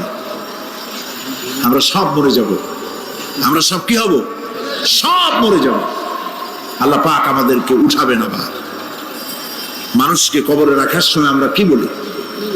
মিনহা খালাকনাকুম, জানেন না? পড়েন, মিনহা খালাকনাকুম ওয়া ফিহা নুঈদুকুম ওয়া মিনহা নুখরিজুকুম তারাতান উখরা। এই মাটি দিয়ে তোমাকে তৈরি করা হয়েছিল, এই মাটির মধ্যে রেখে গেলাম, এর থেকে আবার তোমাকে উত্থিত করা হবে। কে বলতেছেন কথা? আল্লাহ পাক বলছেন, আল্লাহ তাআলা বলছেন। কি নিষ্ঠুর এই পৃথিবী! ভেবে দেখেছেন কি একবারও কি ভেবে দেখেছেন এই পৃথিবী কত নিষ্ঠুর? এই সন্তান সন্ততি সব একটি মোহ, একটি মায়া, একটি মহব্বত, একটি প্রতারণা। যে বইয়ের জন্য হারাম ইনকাম করেছেন, যে সন্তানদের জন্য হারাম ইনকাম করেছেন, জান দিলেন, রক্ত দিলেন, জীবন দিলেন, সারা রাত কষ্ট করেছেন, দৌড়দৌড়ি করেছেন, যখন মরে গেলেন, যে বাচ্চাটা আপনি কোলে না নিলে কলিজা ঠান্ডা হয় না, সেই বাচ্চা বলবে, মাকে বলবে, মা বাপের লাশ যে রুমে আছে আমার সেখানে নিও না, আমার ভয় করে। ঠিক কিনা? স্ত্রীও আরো দু একজন লোক না হলে লাশের ঘরে থাকতে পারবে না, তারও ভয় করবে। থাকলে বড় জোর মা থাকতে পারে, বাপ থাকতে পারে। যাকে বিবাহ করার পর অনেক সন্তান আছে, মা বাপকে চোখে দেখতে পারে না, বল কথা মতো মায়ের সাথে কথা বলা বন্ধ করে দেয়। হয়তো কুমিল্লা এরকম নাও থাকতে পারে। বউ তো নালিশ করছে, মার সাথে কথা কয়, আবার বলে এই বুড়িটা মরে না কেন? নাউযুবিল্লাহ, নাউযুবিল্লাহ। বুড়িটারে মরার কথা বলতেছো তুমি? তোমার ছোট্টবেলায় যখন তোমার টাইফয়েড হয়েছিল, অসুখ করেছিল, গরিব বাবা, বাড়িতে ল্যাপ নাই, খাতা নাই, তোষক নাই, সেই জায়গায় মা তার কাপড় বিছায় দিয়া বুকের উপরে নিজের শরীরের উষ্ণতা দিয়া বাঁচায় রাখার চেষ্টা করেছে, নিজে না খেয়ে খাওয়াইছে, অসুখ সারে না। মা ওই মুমূর্ষু বাচ্চার সেরানে তার মাথার কাছে বসে তাহাজ্জুদের নামাজ পড়ে, কোরআন শরীফ তেলাওয়াত করে, চোখ দিয়া পানি পড়ে, আর বলতে তাকে, রব্বুল আলামিন আমার জীবনটারে দিয়া আমার কলিজার টুকরা সন্তানটারে বাঁচাইয়া দাও। যেই মা নিজের জীবন দিয়া সন্তান বাঁচাইতে চাইলো, সেই সন্তান আজকে বউ পাইয়া মাকে ভুলে যায়, মায়ের সাথে খারাপ ব্যবহার করে। আল্লাহ রাব্বুল আলামিন বলেছেন, মা বাবার সঙ্গে খারাপ ব্যবহার করো না, ভালোবাসায় কথা বলো। ওয়াকুল লাহুমা কাওলান কারীমা, সম্মান সূচক কথা বলো। মা বাবার জন্য দোয়া করো আমার কাছে। কে বলতেছে?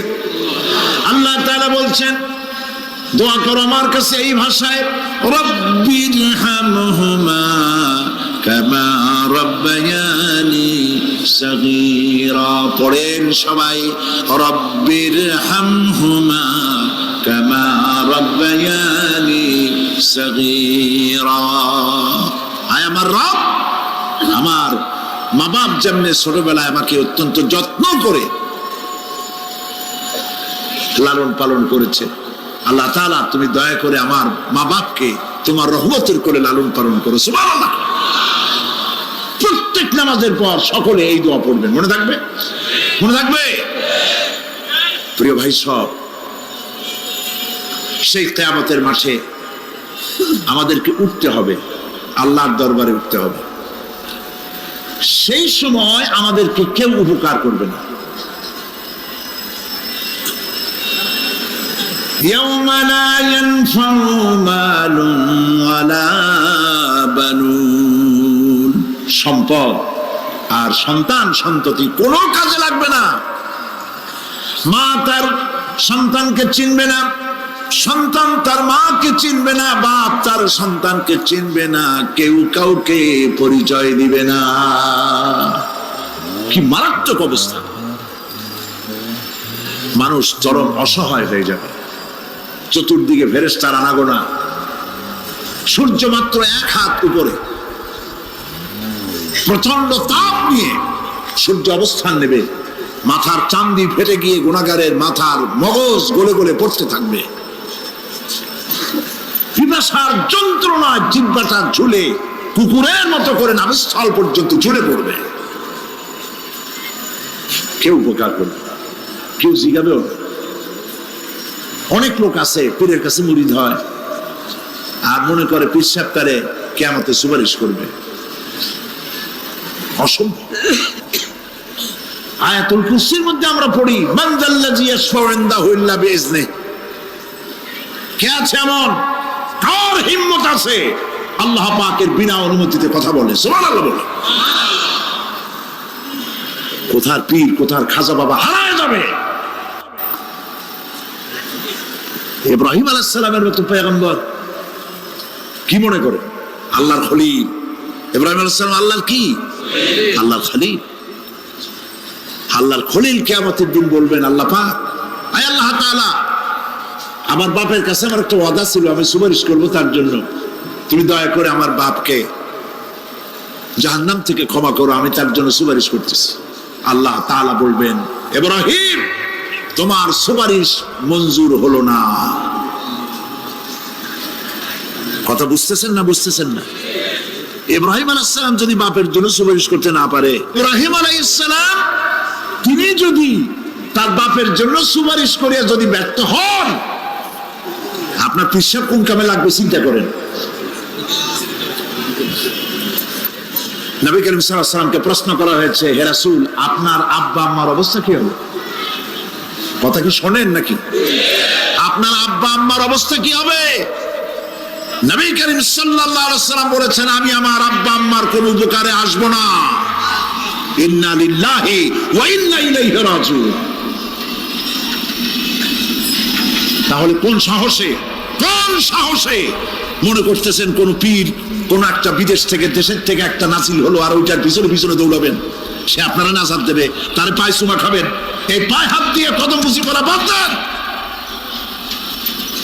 টাকা ইনকাম করার জন্য মানুষকে ভুল পথে পরিচালিত করছে অনেক পীর। আছে না? খালি মানুষে টাকা দেয়, জামায় অনেক পকেট, খালি টাকা নেয় সমানে ডুবাইতে থাকে চতুর্দিক দিয়ে। বাইরে বোঝার উপায় নাই, কিন্তু অনেক পীর আছে এমন, ঢাকা শহরে বড় বড় মার্কেটের মালিক, আমি জানি, বড় বড় মার্কেটের মালিক, বিরাট ব্যবসায়ী, জামা পরিষ্কার করে না 2 মাসেও। মানুষকে দেখাবার জন্য গামছাটা নাকের কাছে ধরে ফত ফত করে আওয়াজ করে, মনে হয় যেন কাঁদতেছে। আজ বেশি আলতাসান্ন হাবিজাবি জিকির শিখায়। লা ইলাহা কতক্ষণ, ইল্লাল্লাহ কতক্ষণ, আল্লাহ আল্লাহ কতক্ষণ? কোথায় পাইছো? ইল্লাল্লাহ ইল্লাল্লাহ কিসের জিকির? ইল্লাল্লাহ মানে কি? আল্লাহ ছাড়া, আল্লাহ ছাড়া, আল্লাহ ছাড়া, আল্লাহ ছাড়া কি? কাজী রাসূলুল্লাহ যা করেন এগুলি বেদাত। এই সব পীরের পাশে যাবেন না, মনে থাকবে।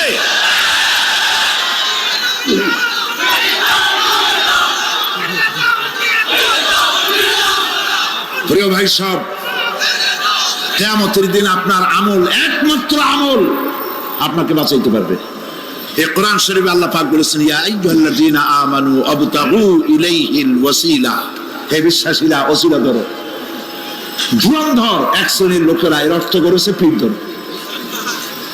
দুনিয়ার কোন তাফসীর, যত মুফাসসির পৃথিবীতে জন্মগ্রহণ করেছেন, কোন মুফাসসির এটা বলেন নাই আবতাগু ইলাইহিল ওয়াসিলার মানে হলো পীর ধরো। বরং সমস্ত তাফসীর মুহাক্কিকিন বলেছেন আবতাগু ইলাইহিল ওয়াসিলা আয় আমলে সালেহ, নেক আমলের ওসিলা ধরো। সুবহানাল্লাহ, নেক আমলের ওসিলা ধরো। প্রিয় ভাই সব, ধান্দাবাজি ছাড়তে হবে। কিয়ামতের দিন মানুষ একেবারে অসহায় হয়ে যাবে, কেউ সাহায্য করবে না। সেই দিন প্রশ্নপত্র সামনে আসবে, আমলনামাগুলি বেঈমানের পিছন দিক থেকে বাম হাতে আসবে আর ইমানদারের সামনে থেকে ডান হাতে আসবে। আমলনামা হাতে পাওয়ার সঙ্গে সঙ্গে বেঈমান বুঝে ফেলবে তার জায়গা কোথায়। কলিজা তখন গলার কাছে চলে আসবে। সত্য ছিল একসাথে। মনে করেন এই মাহফিলের মধ্যে, মনে করেন এখানে সন্ত্রাসী আছে, খুনি আছে, ওয়ান্টেড, মোস্ট ওয়ান্টেড আসামি এর মধ্যে আছে, ধরা যাচ্ছে না অনেক মানুষের মধ্যে। হঠাৎ করে অর্ডার হলো যে ভিতরে এসবিআইবি ঢুকিয়ে দেওয়া হয়েছে, গোয়েন্দা বিভাগের লোক ঢুকিয়ে দেওয়া আছে, সন্ত্রাসী মোস্ট ওয়ান্টেড যারা আছে বেরিয়ে পড়ো, এক মাসে চলে আসো। তখন অবস্থাটা কি হবে তাদের? মজা লাগবে? পায়ের রক্ত মাথায় উঠে যাবে, চোখ দিয়ে রক্ত পড়া শুরু করবে।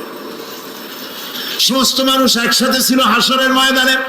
হঠাৎ করে অর্ডার হয়ে যাবে, অন্তাজুল ইয়াউমা আইয়ুহাল মুজরিমুন, হে অপরাধীর দলেরা আলাদা হয়ে যাও।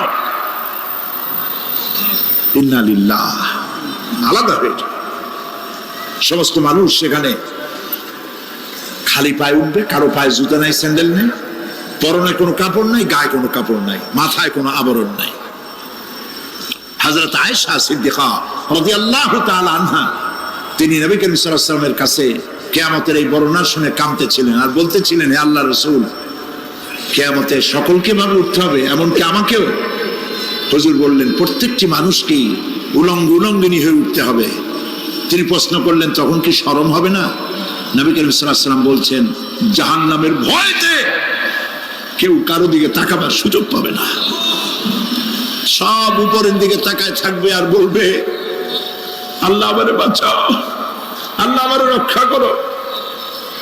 সমস্ত নবীরা, সমস্ত নবী, আদম আলাইহিস সালাম থেকে শুরু করে ঈসা আলাইহিস সালাম পর্যন্ত সব নবী বলবেন, নফসি নফসি, আল্লাহ আমারে বাঁচাও, আমাকে রক্ষা করো। কোথায় যাবে আপনার পীর সাহেব? একমাত্র ব্যক্তি বিশ্ব নবী মুহাম্মদুর রাসূলুল্লাহ সাল্লাল্লাহু। মানুষেরা হয়রান হয়ে যাবে, আদম আলাইহিস সালামের কাছে যাবে, আবাল বাশার, আপনি প্রথম মানুষ, আমরা বিপদের শেষ হয়ে গেছি, 50,000 বছর দাঁড়ায় আছি। কয় বছর দাঁড়ায় থাকতে হবে? কোথায় আছে? এই কোরআন শরীফ, 50,000 সানা মিম্মা তাউদ্দুন। এই পৃথিবীতে গণনা করলে 12 মাসে 1 বছর, 12 বছরে 1 যুগ, এরকম করে করে 50,000 বছর পৃথিবীতে গুনলে যত বড় লম্বা হয়, বিচারের দিনটা এত বড় লম্বা হবে। সবাই বলবে, আদম আলাইহিস সালাম আমাদের জন্য একটু আল্লাহকে সুপারিশ করুন যেন তিনি আমাদের বিচারটা তাড়াতাড়ি করে দেন। তিনি বলবেন, আমার পক্ষে সম্ভব না, আল্লাহ সামনে দাঁড়িয়ে কথা বলার আমার কোনো সাহস নাই, আমি পারবো না। নূহ আলাইহিস সালামের কাছে যাও, নূহ আলাইহিস সালাম বলবেন, আমি পারবো না। মুসা আলাইহিস সালামের কাছে যাও, তিনি বলবেন, আমি পারবো না। ইব্রাহিম আলাইহিস সালামের কাছে যাও, একজন আরেকজনের কাছে পাঠাবে। সর্বশেষ ঈসা আলাইহিস সালামের কাছে লোকেরা আসবে, হাসরবাসী।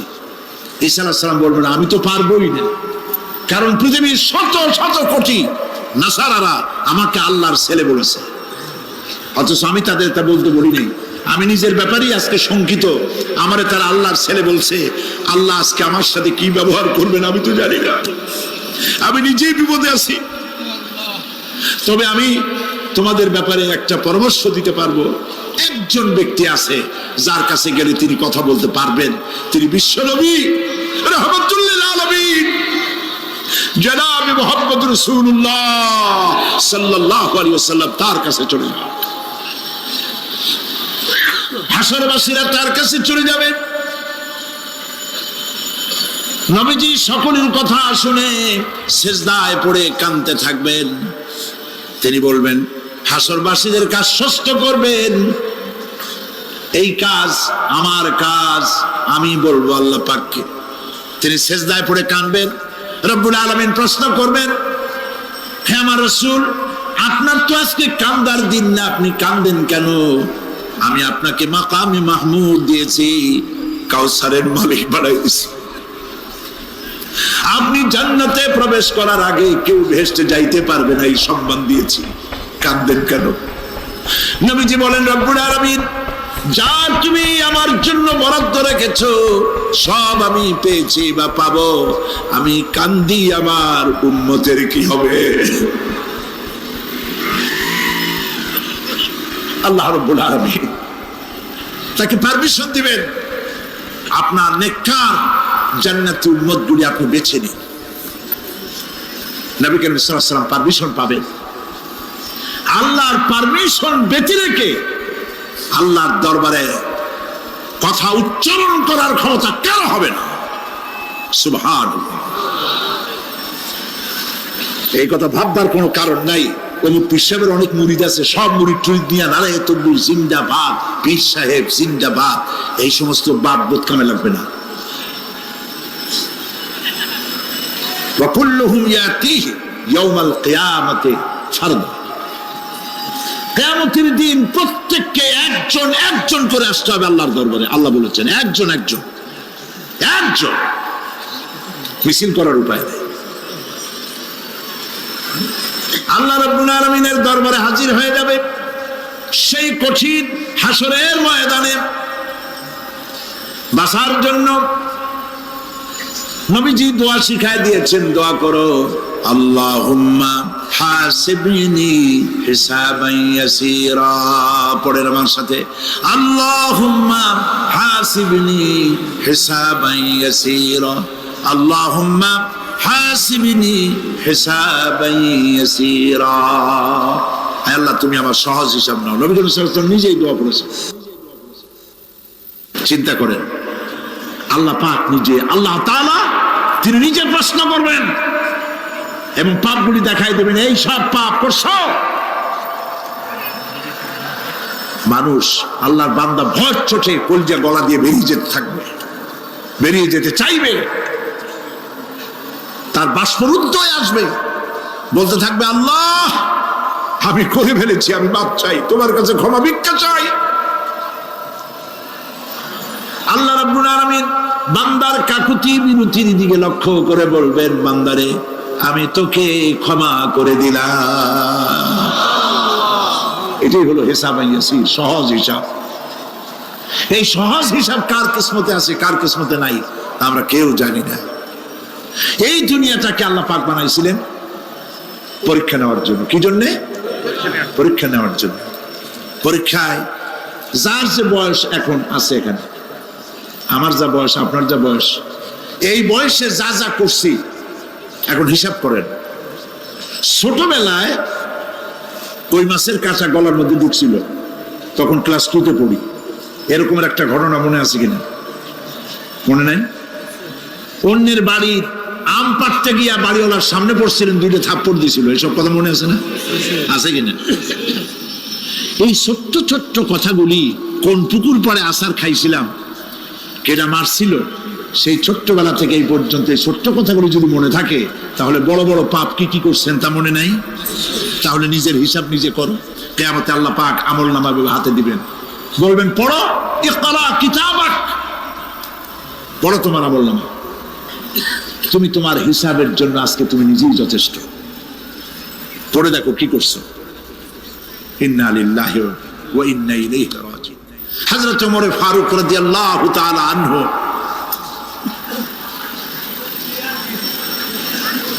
তিনি একবার অন্ধকার রাত্রে যাচ্ছিলেন, পিছনে ছিল অনেক লোকজন ছিল। হাঁটতে হাঁটতে তিনি প্রশ্ন করলেন, আচ্ছা তোমাদের মধ্যে কি কেউ আছে এমন বলতে পারো যে কোরআন শরীফের মধ্যে সব থেকে হতাশাব্যঞ্জক আয়াত কোনটি?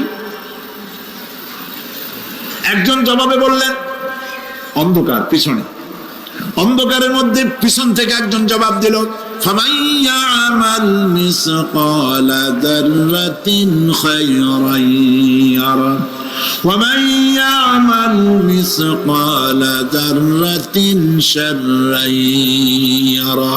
এর অর্থ হলো, পৃথিবীতে কেউ যদি ছোট্ট একটি পাপ নেকির কাজ করে, সরিষা পরিমাণ নেকির কাজ যদি করে সেটা দেখতে পাবে, সরিষা পরিমাণ পাপের কাজ যদি করে সেটা দেখতে পাবে। ওমর রাদিয়াল্লাহু তাআলা কাঁদতেছিলেন, কিয়ামতে সব নেকি আর পাপ যা যা করছি সব দেখানো হবে। ইন্না লিল্লাহি ওয়া ইন্না ইলাইহি রাজিউন। আল্লাহ তুমি মাফ করে দাও আমাদেরকে, আমরা বলি আমিন। কতক্ষণ হাঁটার পরে তিনি প্রশ্ন করলেন, আচ্ছা মুমিনদের জন্য কোরআনের মধ্যে সব থেকে আশাব্যঞ্জক কোন আয়াত কি আছে? পেছন থেকে আওয়াজ এলো, মুমিনদের জন্য আশাব্যঞ্জক একটি আয়াত আল্লাহ রাব্বুল আলামিন কোরআনের মধ্যে দিয়েছেন, সেটি হচ্ছে লা তাকনাতু মির রাহমাতিল্লাহ। আমার রহমত থেকে, আল্লাহর রহমত থেকে হতাশ হয়েও না, নিরাশ হয়ে যেও না। অর্থ হচ্ছে আমরা পাপ করেছি, আমরা সবাই গুনাহগার কিনা বলেন? স্বীকার করি আমরা সবাই গুনাহগার কিনা? সবাই গুনাহগার।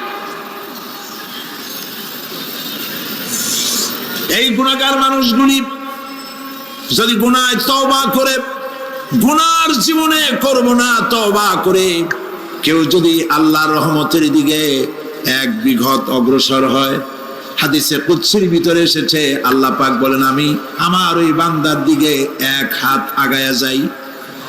কোন বান্দা যদি গুনাহ তওবা করে আর যদি গুনাহ না করে আমার দিকে যদি হেঁটে আসে, আমার রহমত বান্দার দিকে দৌড়াইয়া যায়। আল্লাহর গজবের চাইতে রহমত বেশি। বান্দা তোমার গুনাহ যদি আকাশ সমান হয়, আল্লাহর, তোমার গুনাহ যদি পাহাড় সমান হয়, আল্লাহর রহমত আকাশ সমান। তোমার গুনাহ যদি আকাশ সমান হয়, আল্লাহর রহমত তার আরশে আজিম ছায়া গেছে। মাপ চাও, ক্ষমা চাও, তওবা করো, জীবনে গুনাহ আর করবো না। যে ব্যক্তি তওবা করবে, গুনাহ থেকে বাঁচবে, আল্লাহ তাদেরকে রক্ষা করবে। প্রিয় ভাইয়েরা, এই দুনিয়ার জিন্দেগিতে পৃথিবীর মহব্বতে আমরা পাগল হয়ে গেছি। সবাই শুধু টাকা টাকা, টাকা ছাড়া দুনিয়াটা ফাঁকা। দুনিয়া কা মজা লে লো, দুনিয়া তোমারি হ্যায়। খাও দাও ফুর্তি করো, দুনিয়াটা মস্ত বড়। এগুলি শয়তানদের কথা। কাদের কথা? শয়তানদের কথা। আল্লাহ বলেছেন কুলু ওয়া তামাত্তাউ, খা, জব্বার খাও, খা, খার ফুর্তি কর। মাতাউন কালিল সুম্মা মাওয়াহুম জাহান্নাম ওয়া বিসাল মাসীর। সামান্য কয়েকদিনের জন্য দালান কোঠা বানাইয়া ফুর্তি কর, এরপরে জায়গা হবে জাহান্নামে। জায়গা হবে কোথায়? জাহান্নামে। প্রিয় ভাইয়েরা, এই দুনিয়াটার দৃষ্টান্ত একটা পরের স্ত্রীর মতো সুন্দরী যুবতী, রূপবতী, স্বাস্থ্যবতী পরের একটা স্ত্রী। এইটারে দেখে আফসোস করে কোনো লাভ আছে? জবাব দেন। যারা কথা বোঝেন তারা জবাব দেন। অন্যের সুন্দরী তরুণী, তন্নি, রূপবতী যুবতী, রূপের ছটায় চতুর্দিক আলোকিত, এরকম একটা পরের বউ দেখিয়া আফসোস করে কোনো লাভ আছে? ওর তো বিয়ে হয়ে গেছে, তুমি আফসোস করে লাভ কি? গলা দড়ি দিয়ে মরলেও লাভ নাই। এই পৃথিবী একটা সুন্দরী পর স্ত্রীর মতো। একে যত মহব্বত করবেন, আল্লাহর রহমত থেকে তত দূরে চলে যাবেন। আর এই দুনিয়ার উপরে যত লাথি মারবেন, আল্লাহর দিকে তত আগায় যাবেন। খালি টাকা চাই, টাকা টাকা।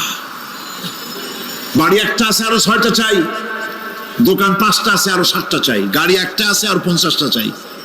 এই চাই আর চাই, খাই আর পাই, এই করতে করতে মানুষের জীবন শেষ হয়ে যায়। আহারে, একেবারে খালি হাতে চলে গেল। ইন্ডাস্ট্রি পড়ে থাকলো, বাড়ি পড়ে থাকলো, গাড়ি পড়ে থাকলো, 3খান কাপড় নিয়ে চলে গেল গর্তের মধ্যে। আহারে, ছেলে মেয়ে বউ চোখের একটু পানি ফেলাইলো ওই দিন, আর কিচ্ছু না, কবরের মধ্যে রেখে দিল। এখন কবরের ভিতরে ফেরেশতা চলে এসেছে। বেঈমান হয়ে যদি মারা যেয়ে থাকে, ঈমান নিয়ে মরে নাই, বেঈমান হয়ে মারা গেছে, কলেমা মনে আসে নাই। জিজ্ঞেস করা হবে মান রব্বুকা মা দীনুকা মান নবিয়ুকা, কে তোমার রব, কি তোমার দিন, কে তোমার নবী?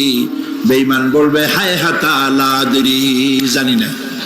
নাউযুবিল্লাহ, বলে নাউযুবিল্লাহ, জানি না। এখানে আপনি মুখস্থ করে গেলেই যে ওখানে জবাব দিতে পারবেন এমনটি হবে না।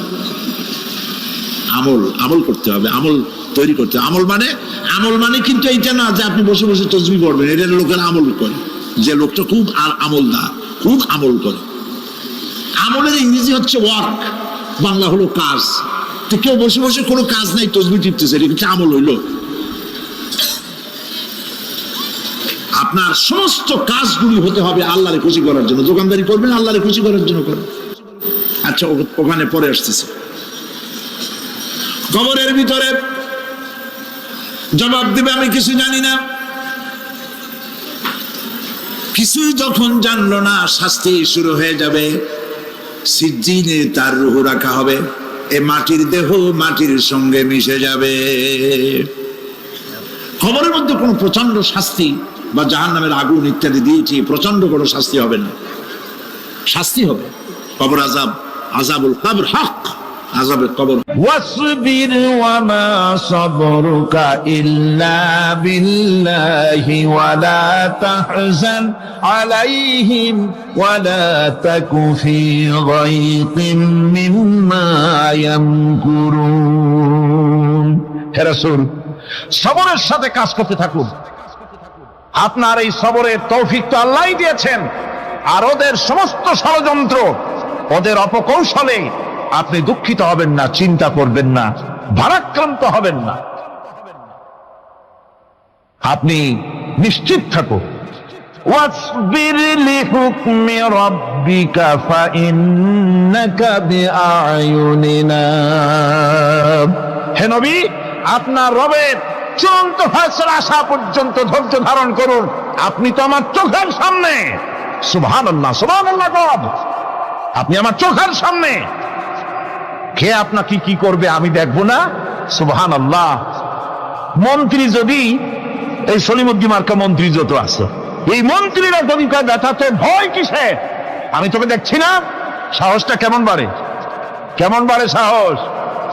আরে কোনো মন্ত্রী ছাতা মাতা না, কোন প্রেসিডেন্ট রাজা বাদশা না, আকাশ আর জমিনের মালিক আমার আল্লাহ রাব্বুল আলামিন বলছেন, হাবিব কোন চিন্তা নাই, আপনি আমার চোখের সামনে। ওরা চায় আপনাকে দুনিয়া থেকে মিটাই দিতে, আর আমি চাই ওয়ারাফানা লাকা যিকরাক, আপনার প্রশংসা তো হবে গোটা বিশ্ব জুড়ে, সর্বত্র ছড়িয়ে যাবে আপনার নাম। সুবহানাল্লাহ বিহামদিহি। আল্লাহ পাক অন্যত্র বলেছেন, ওয়ালাকাদ কুযযিবাত রুসুলুম মিন ক্বাবলিকা ফাসাবারু আলা মা কুযযিবু ওয়া উযু হাত্তা আতাহুম নাসরুনা। হে মুহাম্মদ সাল্লাল্লাহু আলাইহি ওয়াসাল্লাম, আপনার পূর্বে অসংখ্য নবী রাসূল এই পৃথিবীতে আসছে এবং জুলুম আর নির্যাতনের শিকার তারা হয়েছেন। অবশেষে তাদের প্রতি আল্লাহর সাহায্য এসেছে। সুতরাং আপনাকেও ধৈর্য ধারণ করতে হবে। ধৈর্য ছাড়া কোনো পথ নাই। ধৈর্য আপনাকে ধারণ করতেই হবে। আর এই ধৈর্য ধারণ করলে পরে আল্লাহর চূড়ান্ত ফয়সালা আসবে, তখন আল্লাহ পাক মেহেরবানি করবে। আমার ভাইয়েরা, এই ধৈর্য পৃথিবীর সমস্ত পয়গম্বররা ধৈর্য অবলম্বন করেছেন, কখনো অধৈর্য হন নাই। দিন কায়েমের সংগ্রামে নবী রাসূলগণ দারুণ ভাবে সবর ইখতিয়ার করেছেন। বৃদ্ধবাদীদের সকল রকমের নির্যাতন, অপকৌশল, ষড়যন্ত্র, এই সব কিছু মোকাবেলা করেছেন ধৈর্যের নীতি অবলম্বন করি। কখনো ধৈর্যচ্যুতি তাদের মধ্যে ঘটেনি, বরং আল্লাহ রাব্বুল আলামিন তাদের প্রতি সন্তুষ্ট হয়েছেন। যারা এই ধৈর্য ধরেছে তাদের উপরে সন্তুষ্ট হয়ে আল্লাহ রাব্বুল আলামিন বলেছেন, ওয়া কাআইয়িম মিন নাবিয়্যিন কাতালা মাআহু রিব্বিয়ুন কাসীর। এর আগে অনেক নবী এসেছিলেন যাদের সাথে বহু আল্লাহওয়ালা লোক লড়াই করেছেন। فما وهنوا لما أصابهم في سبيل الله وما ضعفوا وما استكانوا। আল্লাহর পথে তাদের উপর যত বিপদ এসেছিল তারা হতাশ হয়ে পড়েন নাই, দুর্বলতা দেখাননি, বাতিলের সামনে মাথাও নত করেন। ওয়াল্লাহু ইউহিব্বুস সাবিরিন। আর আল্লাহ পাক ধৈর্যশীল যারা, তাদেরকে আল্লাহ পাক ভালোবাসেন। আমার ভাইরা, ধৈর্যের পরিচয় রাসূল করিম সাল্লাল্লাহু আলাইহি ওয়াসাল্লাম ওহদের ময়দানে যখন আক্রান্ত হয়ে গেলেন, চতুর্দিকে কাফেরেরা ঘিরে ধরেছে, বাঁচার কোনো পথ নাই। সাহাবায়ে কেরাম রাসূলকে পাহারা দিলেন। যারা রাসূলকে পাহারা দিতে দাঁড়াইছেন, জীবন দিয়া পাহারা দিতে দাঁড়ায় গেছে, রাসূলের দিকে মুখ দিয়া, পিঠটা বাইরের দিকে দিয়ে রাসূলকে পাহারা দেওয়া শুরু করেছেন। হুজুরকে পাহারা দিতে যারা দাঁড়িয়েছিলেন, কাফের কর্তৃক নিক্ষিপ্ত কি তীরগুলি এসে যখন বিঁধতেছিল, শুধু একজন সাহাবী হযরত তালহার পিঠের ভিতরে রাসূলকে হেফাজতের জন্য 80টা তীর একজনের পিঠের মধ্যে দিয়ে ঢুকেছে। এক অসতর্ক মুহূর্তে নবীজির ডান্ডা মোবারক শহীদ হয়ে গেল, শিরস্থান ভেঙে গেল, লোহার কড়া প্রবিষ্ট হয়ে গেল কপালের ভিতরে। হুজুর মাথা ঘুরে পড়ে গেলেন। হযরত আবু উবায়দা রাদিয়াল্লাহু তাআলা আনহু হুজুরের মস্তক মোবারককে করে করে নিয়ে, তারপরে বহু কষ্ট করে মাথা থেকে লোহার কড়া বের করলেন।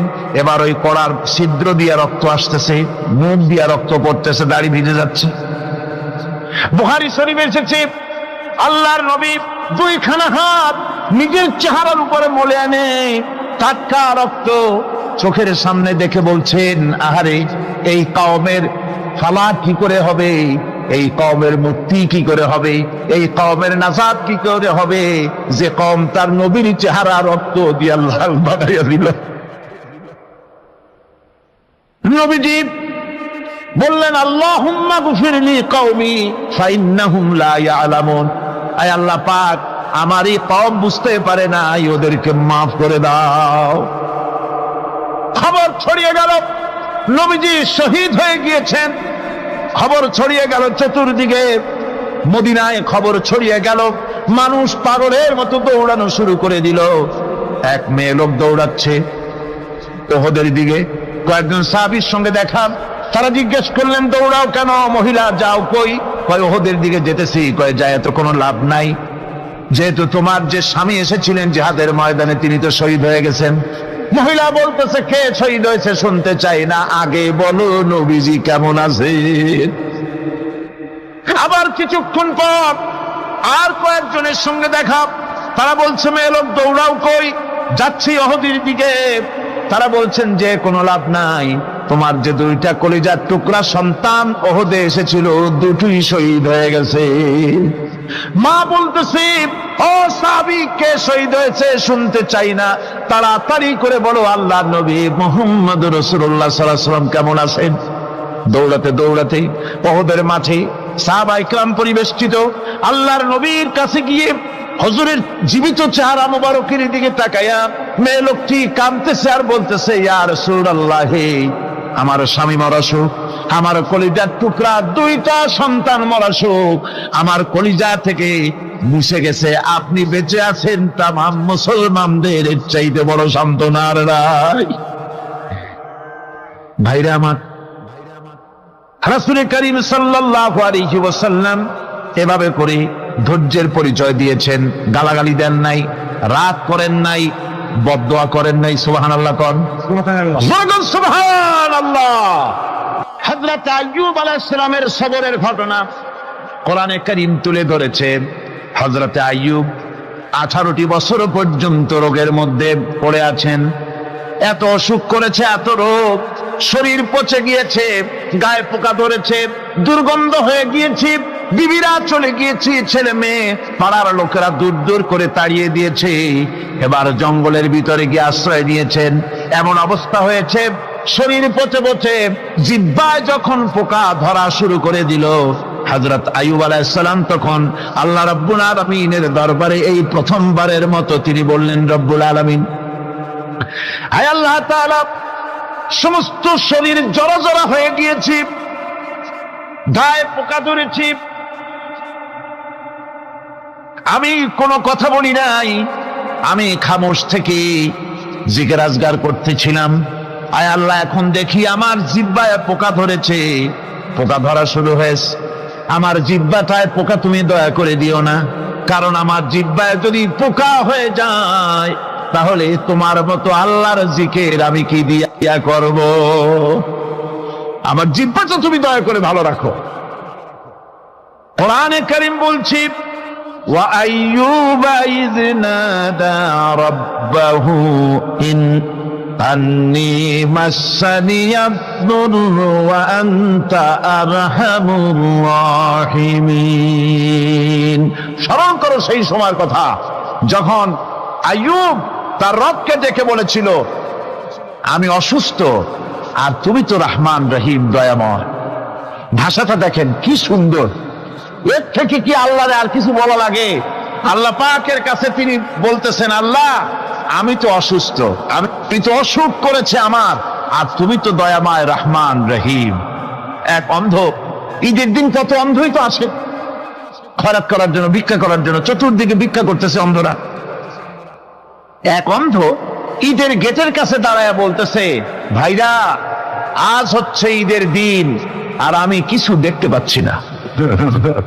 তে বেশি পয়সা পাইল, মানুষের দিন তার প্রতি আকৃষ্ট হয়ে গেছে। আরে কি কথা, আজ ঈদের দিন, সকলে আনন্দ করছে আর আমি কিছুই দেখতে পাচ্ছি না। সে কিন্তু কিছু চায় না। ভাষার ভিতরে, কথা বলার ভিতরে এ ধরনের টেকনিক আছে। হযরত আইয়ুব আলাইহিস সালাম বললেন না যে আল্লাহ আমারে মাফ করে দাও, কষ্টের মধ্যে আছি। তিনি শুধু বলেছেন, রব্বুল আলামিন আমি অসুস্থ হয়ে পড়েছি, আমার অসুখ করেছে, আর তোমার নাম রহমান রহিম। এতটুকু কথা বলেছেন। আল্লাহ রাব্বুল আলামিনের দরজায়, তার দরবারে আইয়ুব আলাইহিস সালামের ডাক চলে গেছে। যায় নাই? কোন অসুবিধা আছে নাকি? কোন অসুবিধা নাই। পানির তলা দিয়া যদি কেউ ডাক দেয়, পাহাড়ের ভিতরে বসে যদি কেউ ডাক দেয়, আল্লাহ রাব্বুল আলামিন তা শুনতে পান। ইউনূস আলাইহিস সালাম মাছের পেটে বসে চিৎকার মেরেছিলেন, লা ইলাহা ইল্লা আনতা সুবহানাকা ইন্নী কুনতু মিনাজ জালিমিন।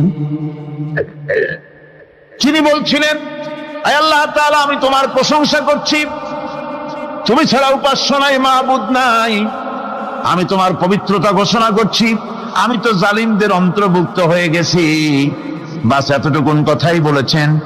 আল্লাহ পাক বলছেন, ইউনূসের ডাক তো কেউ শোনে নাই, পানির মধ্যে কেউ শোনে নাই, জমিনের কেউ শোনে নাই, মহাশূন্যের কেউ শোনে নাই, কিন্তু মাছের পেটের ভেতরে থেকে গভীর অতল দরিয়ার তলদেশ থেকে মাছের পেটের ভিতরে বসে আমার ইউনূস যে ডাক দিল, ওই ডাক আমি আরশের মালিক আমি শুনতে পেয়েছি, আর সঙ্গে সঙ্গে জবাব দিয়েছি।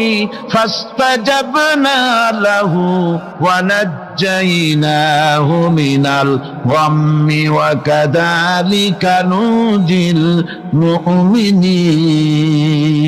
ডাকের সাড়া দিলাম, বিপদ দিয়া বাঁচায় দিলাম। শুধু ইউনূসের না, আল্লাহ পাক এ জায়গায় আবার ওয়াদা করলেন, দুনিয়ার যত মুমিন বান্দা আছে তারা যদি কখনো বিপদে পড়ে যায় আর আমারে যদি ডাকে, আমি এই রকম করে বিপদ থেকে বাঁচায়া দেব। আইয়ুব আলাইহিস সালাম যখন আল্লাহ রাব্বুল আলামিনের কাছে ফরিয়াদ করলেন, আল্লাহ পাক তখন বলছেন, কোরআনে কারীম বলছে, ফাস্তাজাবনা লাহু فكشفنا ما به من ضر وآتيناه أهله ومثلهم معهم رحمة من عندنا وذكرى للعابدين। আমি আইয়ুবের দোয়া কবুল করে নিলাম, শুধু তার পরিবার বর্গই দিলাম না, বরং আরো কিছু নিয়ামত আমি তাকে দান করে দিলাম। এবং তাই জন্য যেহেতু তারা ছিল আমার অনুগত বান্দা, আমার বাধ্যগত, আমি এই জন্য রহম করেছি, সমস্ত রোগ শোক আমি মাফ করে দিয়েছি। আমাদের সামান্য একটু জ্বর হয়, যদি 2-3 দিন জ্বর হয়েছে, জ্বর ছাড়ে না, বলে যে এত ভালো ভালো কাজ করি তারপর আমার এত জ্বর হওয়া লাগে, অমুকরা এত পাপ করে, তা তো কিছুই হয় না। খালি আল্লাহ আমার চোখে দেখলো, আমার বউর অসুখ, আমার অজুমুড়ি ছাড়ি না। ভাইরা, আপনি ঠিক পান না যে কি গুনাহ আপনি করেন। কোরআনে কারীম বলছি, وما أصابكم من مصيبة فبما كسبت أيديكم ويعفو عن كثير। যত বিপদ তোমাদের উপর আছে সব দুই হাতের কামাই করা। আর আমি তো অনেকগুলো ক্ষমা করে দেই। তোমরা যত পাপ করো, আকাম করো, সবগুলির শাস্তি যদি দুনিয়ায় দিতাম শ্বাস করার সময় পেতে না। অসুখ হলেই অধৈর্য হয়ে যেও না, ধৈর্য ধরো। আল্লাহ পাক বলেন শুধু আইয়ুব নয়, ওয়া ইসমাঈল ওয়া ইদরিস ওয়া যাল কিফলি কুল্লুম মিনাস সাবিরিন। এইভাবে করে ইসমাঈল, ইদ্রিস, জুলকিফল সবাই ছিল ধৈর্যশীল। জোরে বলেন সুবহানাল্লাহ। ধৈর্যের চরম পরাকাষ্ঠা ছিলেন তিনি। কোরআনে কারীম নবীদের এই কথাগুলি আমাদের শোনাচ্ছেন। হযরত ইয়াকুব আলাইহিস সালাম কলিজার টুকরা সন্তান হযরত ইউসুফ আলাইহিস সালামের জন্য তার মনটা পাগল ছিল। এত সুন্দর করে আল্লাহ তারে বানাইছিলেন, এত তিনি ছিলেন সৌন্দর্যের পিরামিড, যারে দেখলে চোখ ফিরানো যায় না। এমন সুন্দর সুপুরুষ যারে দেখি সেই যুগের সুন্দরী যুবতী মেয়েরা রূপের মোহে পড়ে নিজেদের আঙ্গুলগুলি কেটে ফেলে দিয়েছিল। রূপের মোহে এমন অবশ হয়ে গেছে, আঙ্গুল কেটেছে, হাত কেটেছে, টের পায় নাই। আবার ভুল বুঝবেন না, দুনিয়ার সেরা সুন্দর পুরুষ ইউসুফ আলাইহিস সালাম, তা কিন্তু রাসূলের চাইতে বেশি নয়। হযরত উম্মুল মুমিনিন আয়েশা রাদিয়াল্লাহু তাআলা আনহা তিনি বলেছেন, যেই সব সুন্দরী রমণীরা ইউসুফ আলাইহিস সালামকে দেখে রূপের মোহে পড়ে নিজেদের আঙ্গুলগুলো কেটে ফেলেছিল, ওরা যদি আমার হাবিবকে দেখতো, ওরা যদি আল্লাহ রাসূলকে দেখতো, তাহলে হাত কাটতে কাটতে কোন ফাঁকে দিয়ে কলিজা কেটে ফেলে দিত, ওরা টের পেত না। আমার বন্ধুগণ, হযরত আইয়ুব আলাইহিস সালাম সন্তানের মায়া, অন্যান্য ভাইরা হিংসায় পড়ে গেল, তারা নিয়ে তাকে কুয়ায় ফেলে দিল। সেখান থেকে তারা একটা ছাগল বা কোনো পশু জবাহ করে তার রক্ত মাখাইয়া জামায়ানে হাজির করে দিল। হযরত ইয়াকুব আলাইহিস সালামের সামনে যে তারে নিয়ে খেলা করতে গিয়েছিলাম, আমরা খেলায় লিপ্ত ছিলাম, বাগে খাইয়া ফেলাইছে। এগুলি কি গপ্প? এগুলি কি কোরআন? আল্লাহ পাক শোনাচ্ছেন, বিশ্ববাসীকে শোনাইছেন। সূরা ইউসুফের চাইতে এত সুন্দর উপাখ্যান গোটা পৃথিবীতে আর নাই। সুবহানাল্লাহ। অনেকে ইউসুফ জুলাইখার কেসা খুব মজা করে পড়ে, ফুর্তি করে, প্রেমের গল্প পড়ে। এটা কোনো প্রেমের গল্প নয়। ইউসুফ আলাইহিস সালাম, জুলাইখা ইউসুফ আলাইহিস সালামের জন্য কাঁদতে কাঁদতে চোখ কানা হয়ে গেছে। এরপর ইউসুফ আলাইহিস সালাম জুলাইখারে পাওয়ার জন্য পাগল হয়ে গেছে। নাউজুবিল্লাহ, এটা হয়নি কখনো। তিনি আল্লাহর পয়গম্বর। আর আল্লাহ কেমনে তারে বাঁচিয়েছেন? যখন জুলাইখা ঘরের ভিতরে সুন্দর করে যৌন উন্মাদনামূলক চিত্র অঙ্কিত করে ঘরের মধ্যে আটকায় দিয়েছে, তালা লাগায় দিয়েছে, আর নিজে যৌন দীপক কাপড় চোপড় পরেছে না পরার মতোই। সে যুগের সুন্দরী মেয়ে জুলাইখা। তার কুপ্রবৃত্তিকে চরিতার্থ করার জন্য আহ্বান করা হয়েছে। হযরত ইউসুফ আলাইহিস সালাম লক্ষ্য করে দেখলেন এমন জায়গা, এখান থেকে পালাবার তো পথ নাই, দরজা বন্ধ করে দিয়েছে। তিনি শুধু তখন কেবলমাত্র আল্লাহ রব্বুল আলামিনকে ভয় করলেন। আল্লাহকে ভয় করে আল্লাহর নাম নিয়ে যখন তালাবদ্ধ দরজার দিকে দৌড় দিয়েছেন, আল্লাহ রব্বুল আলামিন আপন কুদরতে তালাগুলি খুলে দরজা তার জন্য উন্মুক্ত করে দিলেন। ইউসুফ আলাইহিস সালামকে ফালাই দিয়ে এভাবে করে কাপড় এনে দিল তার সামনে, রক্তমাখা কাপড় পেয়ে হযরত ইয়াকুব আলাইহিস সালাম সন্তানদের মুখে কাহিনী শুনে তিনি কি বললেন? কোরআনে কারীম তা কোট করেছে। তিনি চিক দিলেন না, ফাল দিলেন না, ফিট হয়ে পড়লেন না। তিনি বললেন, কলিজার টুকরা সন্তান, তার মরার খবর শুনেছেন? তিনি বললেন কি, ফাসাবরুন জামিলুন ওয়াল্লাহু। যে নগদ 500 টাকা আরেকজন দান করলো, তার দানকে তুমি কবুল করে নাও ইয়া আল্লাহ। কোরআনের ওসিলায় তোমার আরেকজন 500 টাকা দান করলো আল্লাহ। মা বোনরা আপনারা দান করে শরীক হন। হ্যাঁ মহিলারা, মা বোনেরা যারা আছেন আপনারা সহযোগিতা করেন। 500, 1000, 100, 200, 300, 550 যে যেরকম পারে সবাই একটু বেশি করে দেবেন। আমরা শাইখে চরমনার সামনে উপস্থাপন করতে করবো ইনশাআল্লাহ। হুজুর, আপনার আব্বা রেখে যাওয়া কোরআন শিক্ষা বোর্ড, আপনাদের রেখে যাওয়া কোরআন শিক্ষা বোর্ড, আপনাদের কষ্টার্জিত কষ্ট করা কোরআন শিক্ষা বোর্ড, তার সহযোগিতা আমরা আছি ইনশাআল্লাহ। কথা ঠিক কিনা বলেন? সুতরাং এই যে সুরমন কাঠি মাদ্রাসা কায়েম করেছে, সুরমন কাঠি সুরমন কাঠি এই মুজাহিদ কমিটি ইসলামী আন্দোলন সহ এলাকার লোকেরা সহ যে মাদ্রাসা কায়েম করেছে, অনেক বড় একটা প্রতিষ্ঠান করেছে, অনেক জমি ক্রয় করেছে। আমরা দেখেছি সেখানে অনেক টাকা তারা ঋণগ্রস্ত, অনেক টাকা তারা ঋণগ্রস্ত। হ্যাঁ ভাই, অনেক কিছু বোঝায় ওঠেন না ভাই, এই সেসব হবে না। অনেক লোকজন তো আপনার কিছু আল্লাহ আমানতদারিত্বের সাথে, ভাই শোনেন, এই টাকা পয়সা কিন্তু আমানতের সাথে আপনি আদায় করবেন। আমানতের সাথে আদায় করে ওই যে ব্যাগের মধ্যে আপনার রাখবেন, ব্যাগের মধ্যে মা বন্ধুর ওখানে ব্যাগ পাঠিয়ে দেন, মা বন্ধুর ওখানে ব্যাগ পাঠিয়ে দেন, দ্রুত আপনার কালেকশন শোনেন, আমানতের সাথে আদায় করবেন। খবরদার টাকা পয়সা আপনারা নিয়ে অন্য কোথাও যাবেন না, ওই ব্যাগের মধ্যে কালেকশন করা মাত্রই ওই টাকাটা ওই ব্যাগের মধ্যে দিয়ে দেবেন। ভাই বন্ধু বাবাজিরা আমার, সবাই একটু খেয়াল করো, আর দান করো আল্লাহ আল্লাহর দিকে চাইয়া। মনের বোঝারে বল, এই দুনিয়ায় ছিলাম না, আবার একদিন দুনিয়ায় মাওলাই পাঠাইছে, আবার একটা দিন আসবে